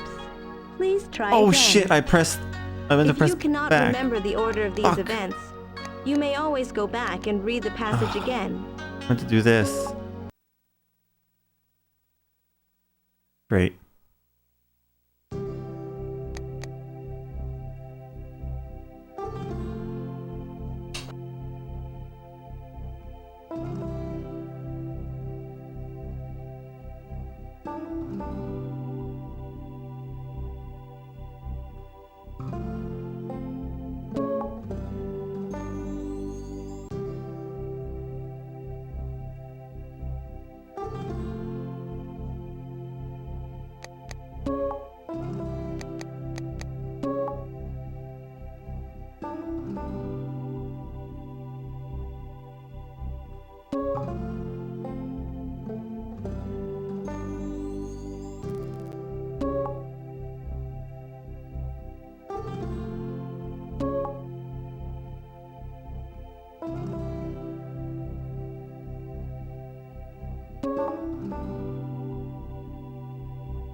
Positively fabulous.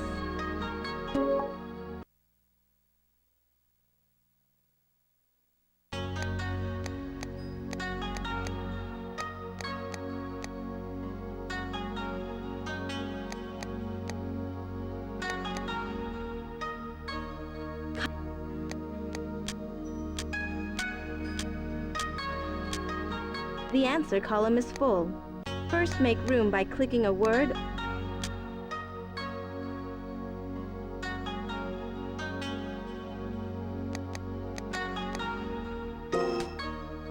Oops.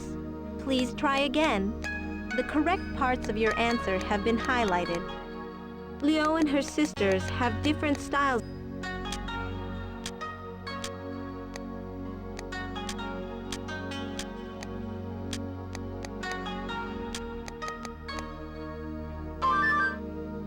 Positively fabulous.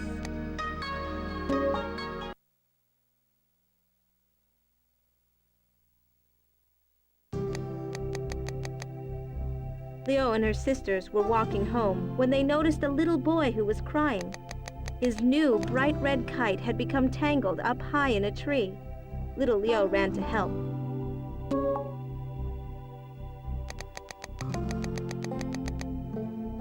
Leo climbed up the wide trunk of the tree so quickly that it looked as though she had run right up the side. The kite was lodged on a thin, brittle branch that Leo could not quite reach. Slowly, she edged her way across a small, lower branch and then precariously balanced on one foot as she reached up for the kite.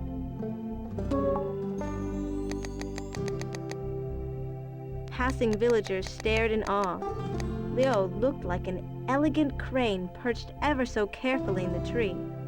Leo retrieved the kite, swung down from the branch, and completed a perfect landing on both feet. The onlookers nodded and smiled, enjoying the momentary distraction from their daily worries. As she continued walking toward home with her sisters, Leo soon remembered her difficulty with embroidery.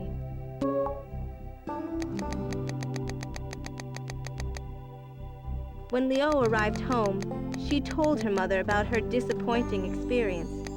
She trembled with the fear that she would not be able to find a way to help the village effort. "Do not worry, my little Leo," said her mother. "I am certain that deep inside you have an amazing talent that will serve our village. Perhaps tomorrow will be the day that you find it." As she lay in bed that night, Leo envisioned herself as a woodblock printer. The next morning, Leo awoke with a start. In her dream, she had created a wondrous woodblock print.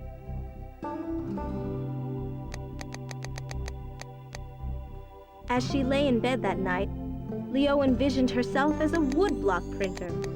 The next morning, Leo awoke with a start. In her dream, she had created a wondrous woodblock print of a plum blossom deer, a sign of prosperity to come.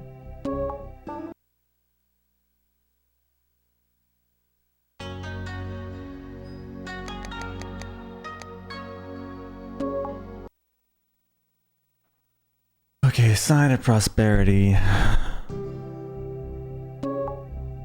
Oh, I think I see it. Plum blossom deer.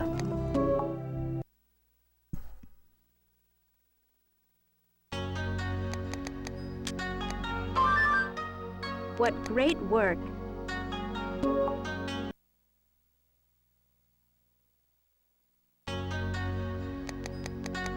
Comes and tag on a tree.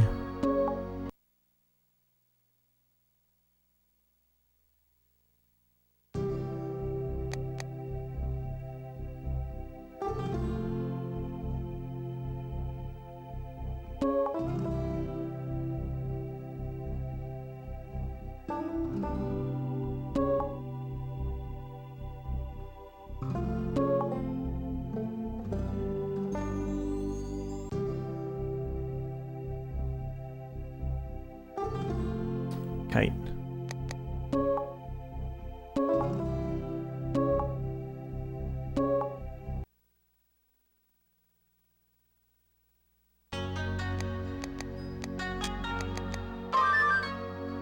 Positively fabulous!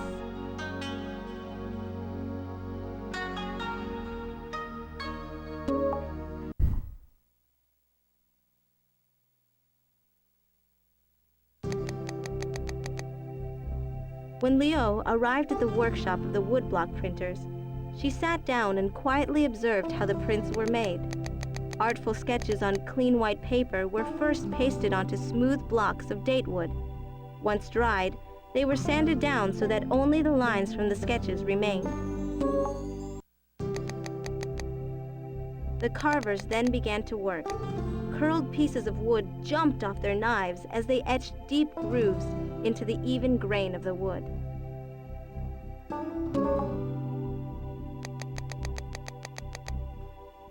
By afternoon, Leo felt she was ready to assist. She was immediately attracted to one of the blocks that was about to be inked. On it danced a whimsical likeness of the legendary Leohai and his constant companion, the three-legged toad.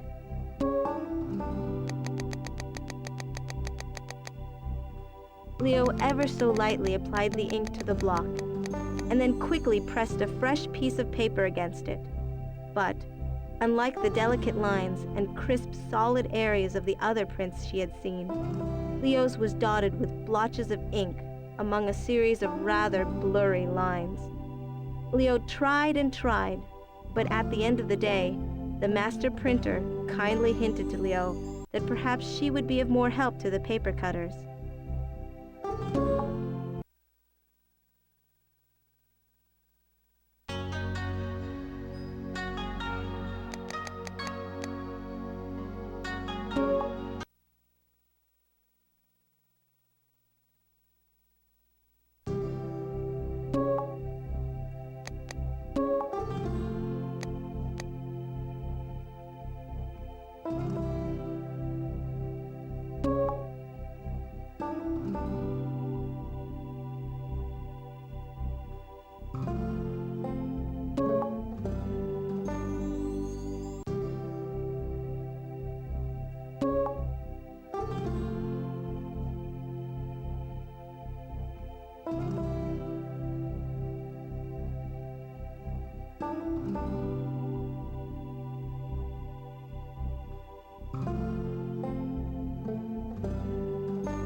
It's either B or D.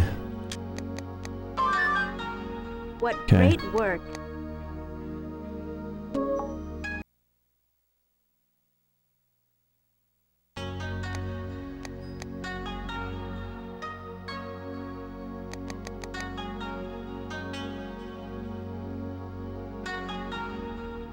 Hmm.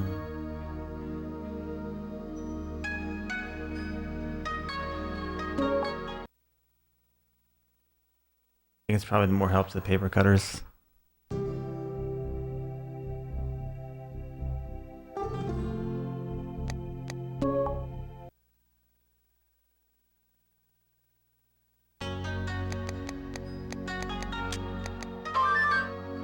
What great work!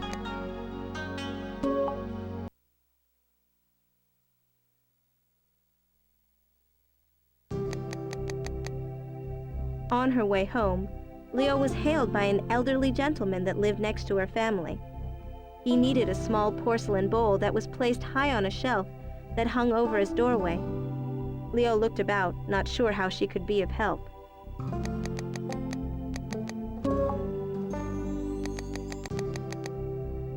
Then, Leo noticed several chairs that her neighbor had just constructed.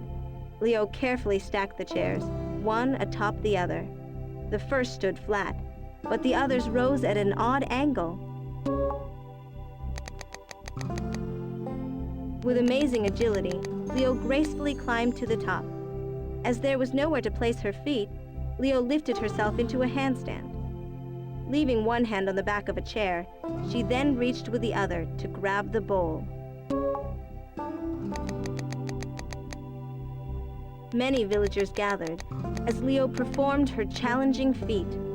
They held their breath as she balanced at the top of the stack for a moment, looking like an exquisite golden monkey.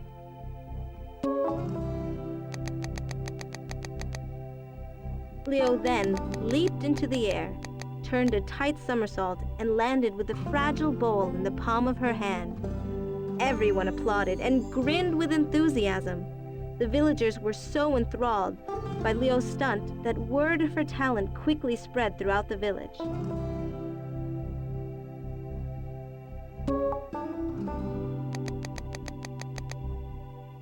That evening, Leo told her mother how poorly she had done at the art of woodblock printing. Leo cried in her mother's arms. Leo's mother calmly rubbed her forehead and once again said, "Do not worry, my little Leo. I am certain that deep inside you have an amazing talent that will serve our village. Perhaps tomorrow will be the day that you find it." That night, Leo dreamed of paper cutting. Floating edges of paper flowed into the images of 5 beautiful bats emerging from a decorative vase. When she rose that morning, Leo could still see her vision of good luck and felt confident that paper cutting would be her newfound talent.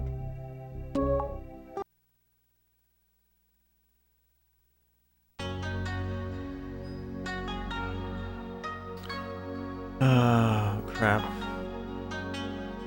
Of course.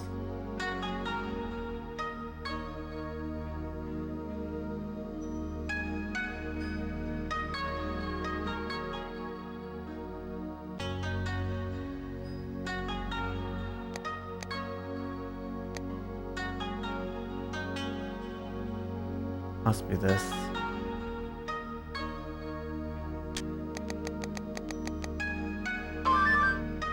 What great work!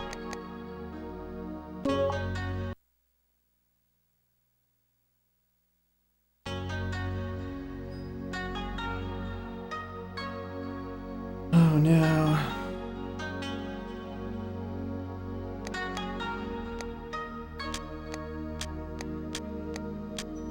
The answer column is full. First, make room by clicking a word or phrase to remove it.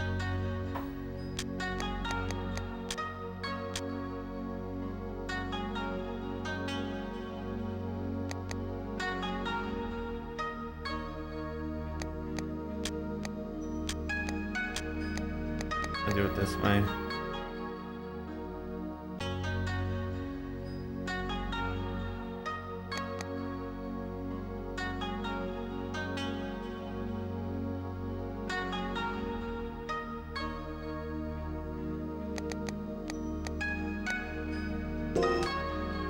Oops. You're right. Please try again. The correct parts of your answer have been highlighted. The solution. That's clearly there.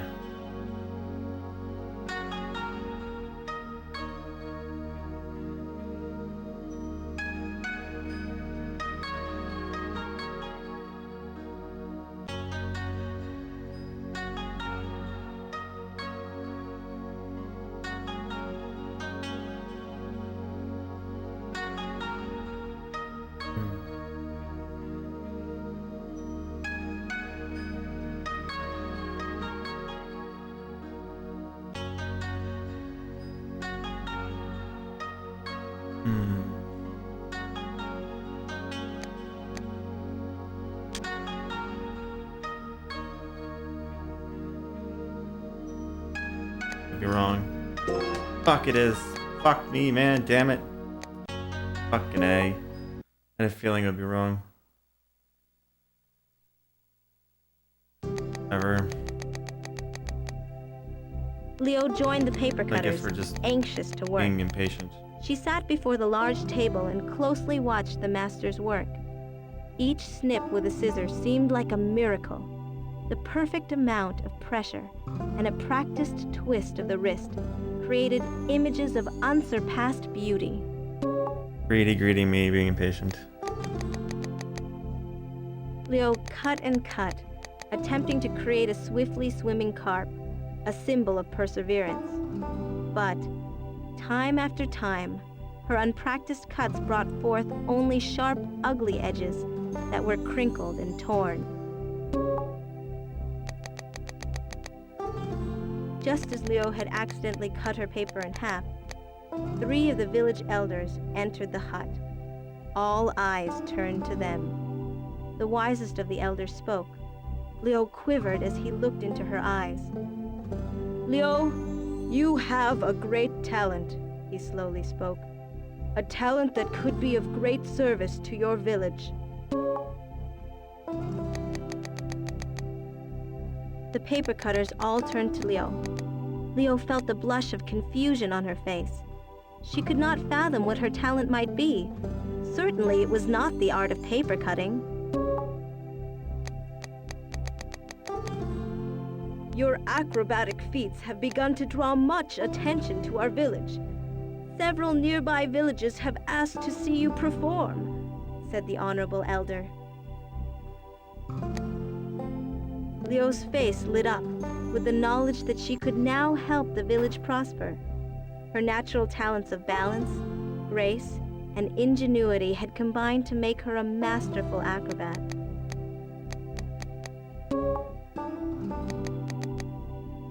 Little Leo performed in towns throughout the region and brought much good fortune to her village. As the years passed, Leo became a well-known master of acrobatics.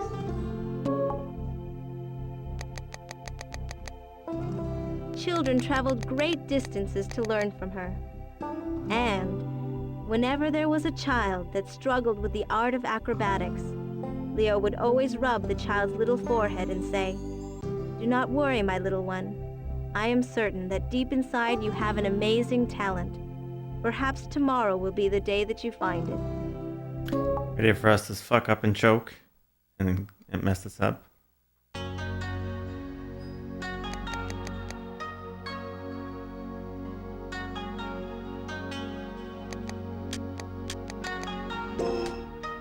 Oops, please try it. Fine. Great effort.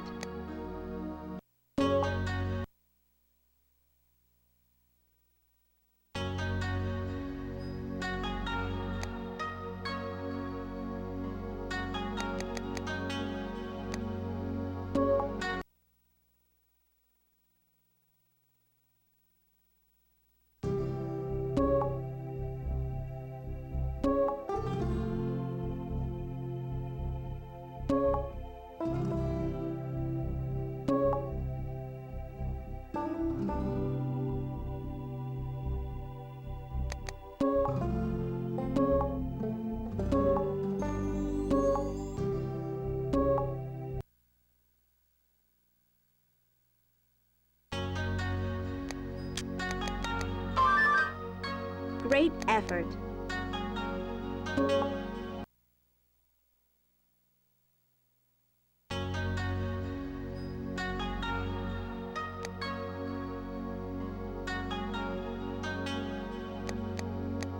Okay, so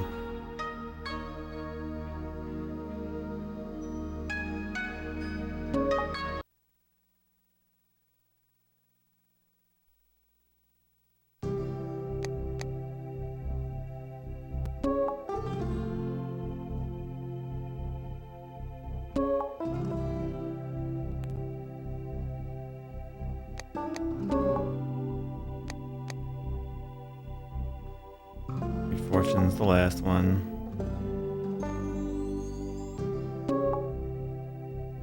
Flushing's the one before that. What was the other two ones?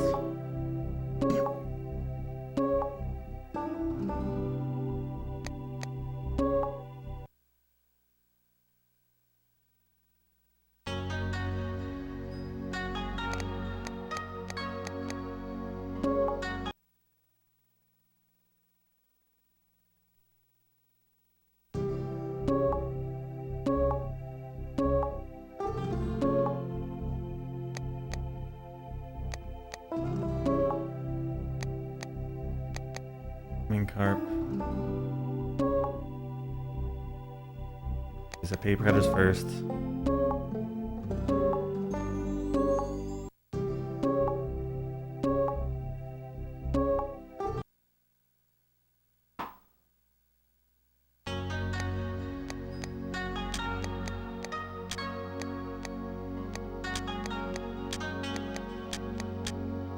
Paper cutters, carp. How delightful! You have demonstrated. The Oh, Bridge good. of Perseverance would be a splendid name for the bridge.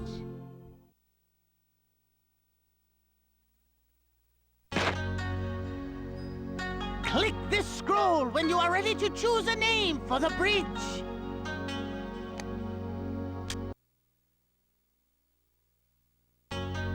Wise traveler, now choose a name for the bridge. I'll go The with Perseverance. Bridge of Perseverance. Let us commemorate the Bridge of Perseverance. Ha ha!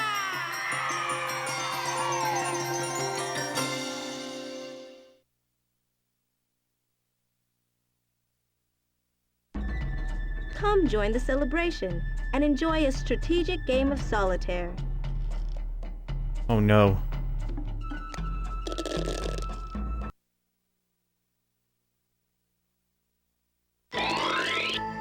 Jump the stones over each other to remove them. Try to clear all but one stone to win.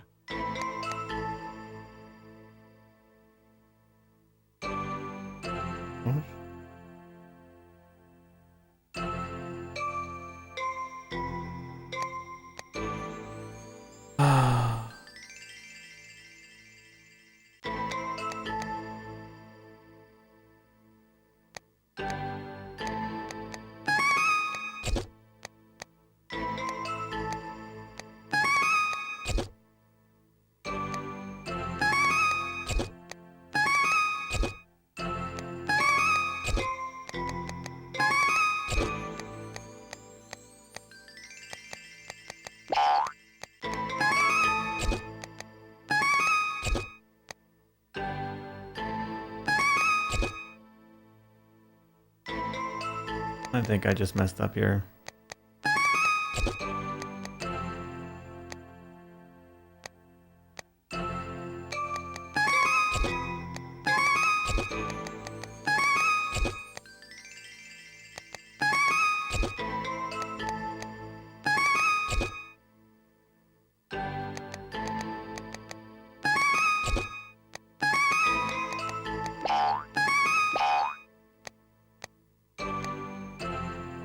Hmm.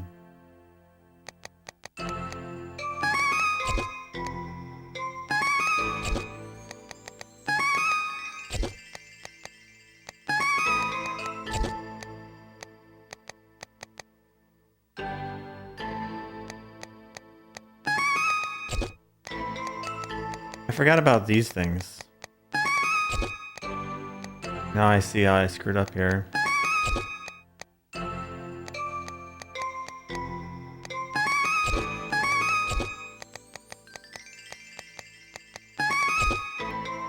Great moves!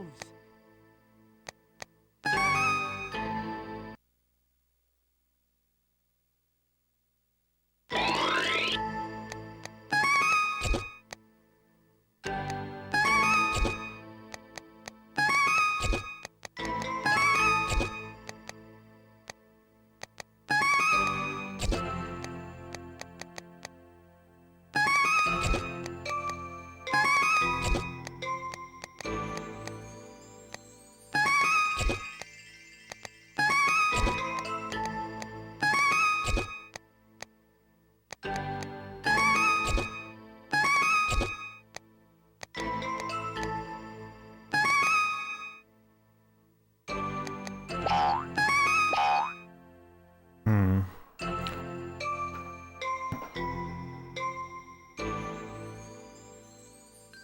What do I want to do here? I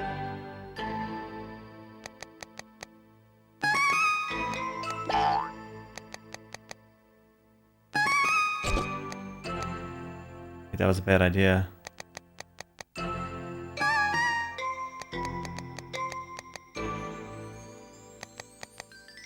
Or was that a good idea?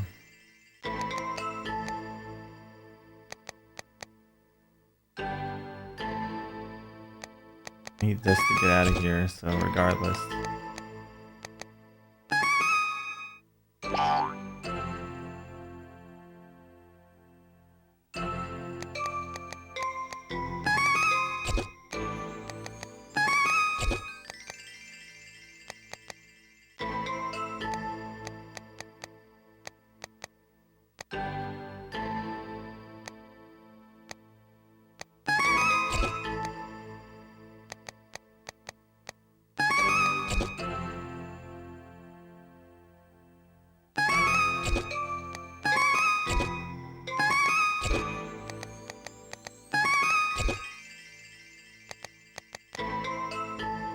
Hmm.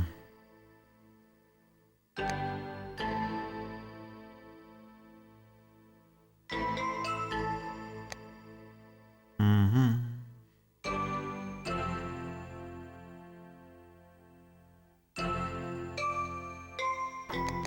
I go. No, it didn't work how I wanted it to.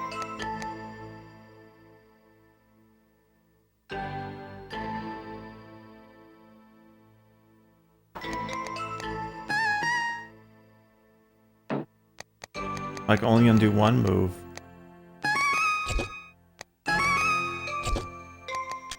No, no, not rules. I didn't mean to push rules. Go away.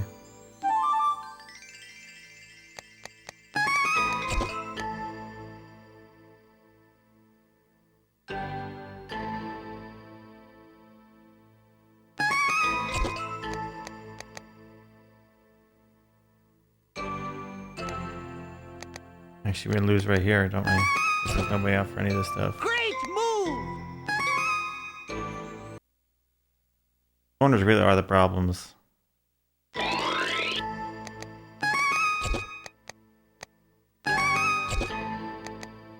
And these, the middle things.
I know I have moves. Do I want to take them?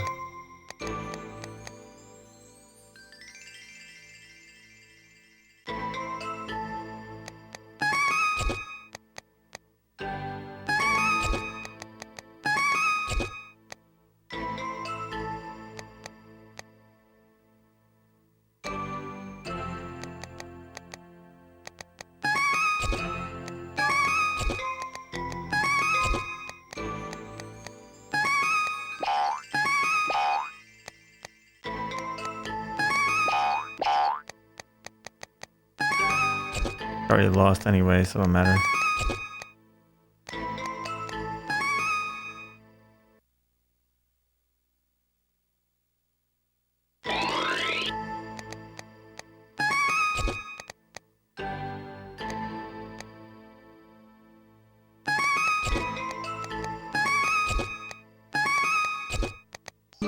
Nope. Oh, I didn't mean to do that. Shit.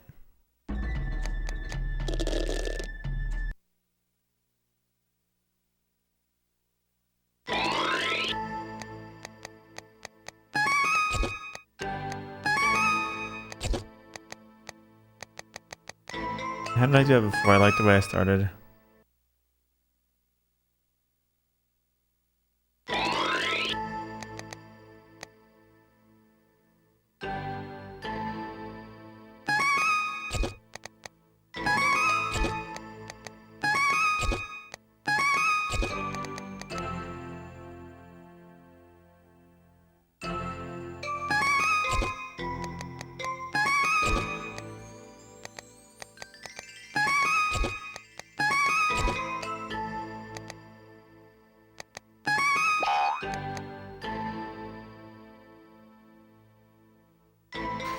Do I have to win it, finish this to get through the game or no? Because if not, I'm just not, because I'm running out of time here.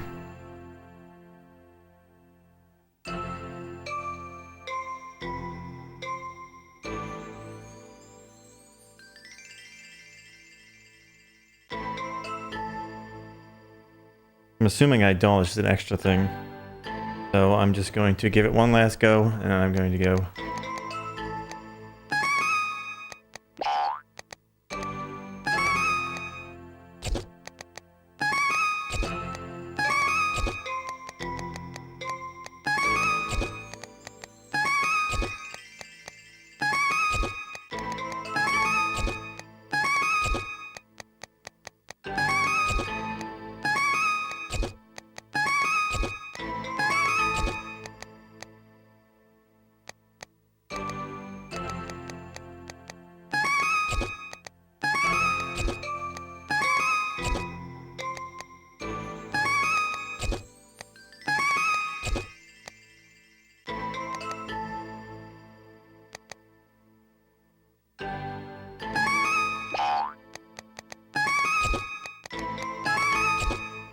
I'm actually starting to get the hang of it too, but whatever. Probably just a little side thing to play, so screw it. Let's see what happens. It's still fun to play with. I probably could figure it out in more time. Thank you, wise traveler, for your help. May all your days be filled with the adventure of learning.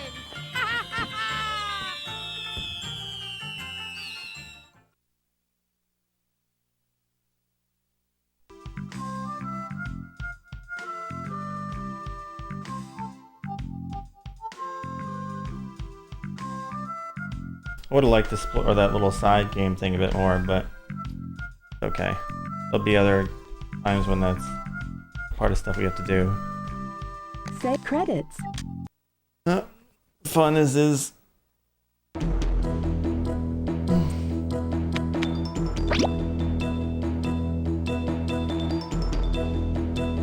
the last of Liquid Books games though, so those are done.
Yes, it did, Hippolyto. There was a lot more content in the last two.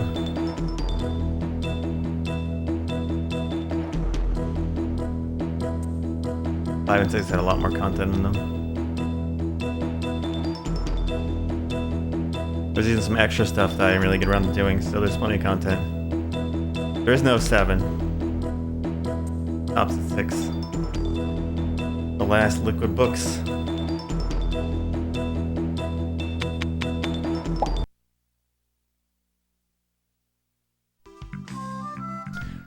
Alright guys, that is Liquid Book 6, The Wandering Path for PlayStation.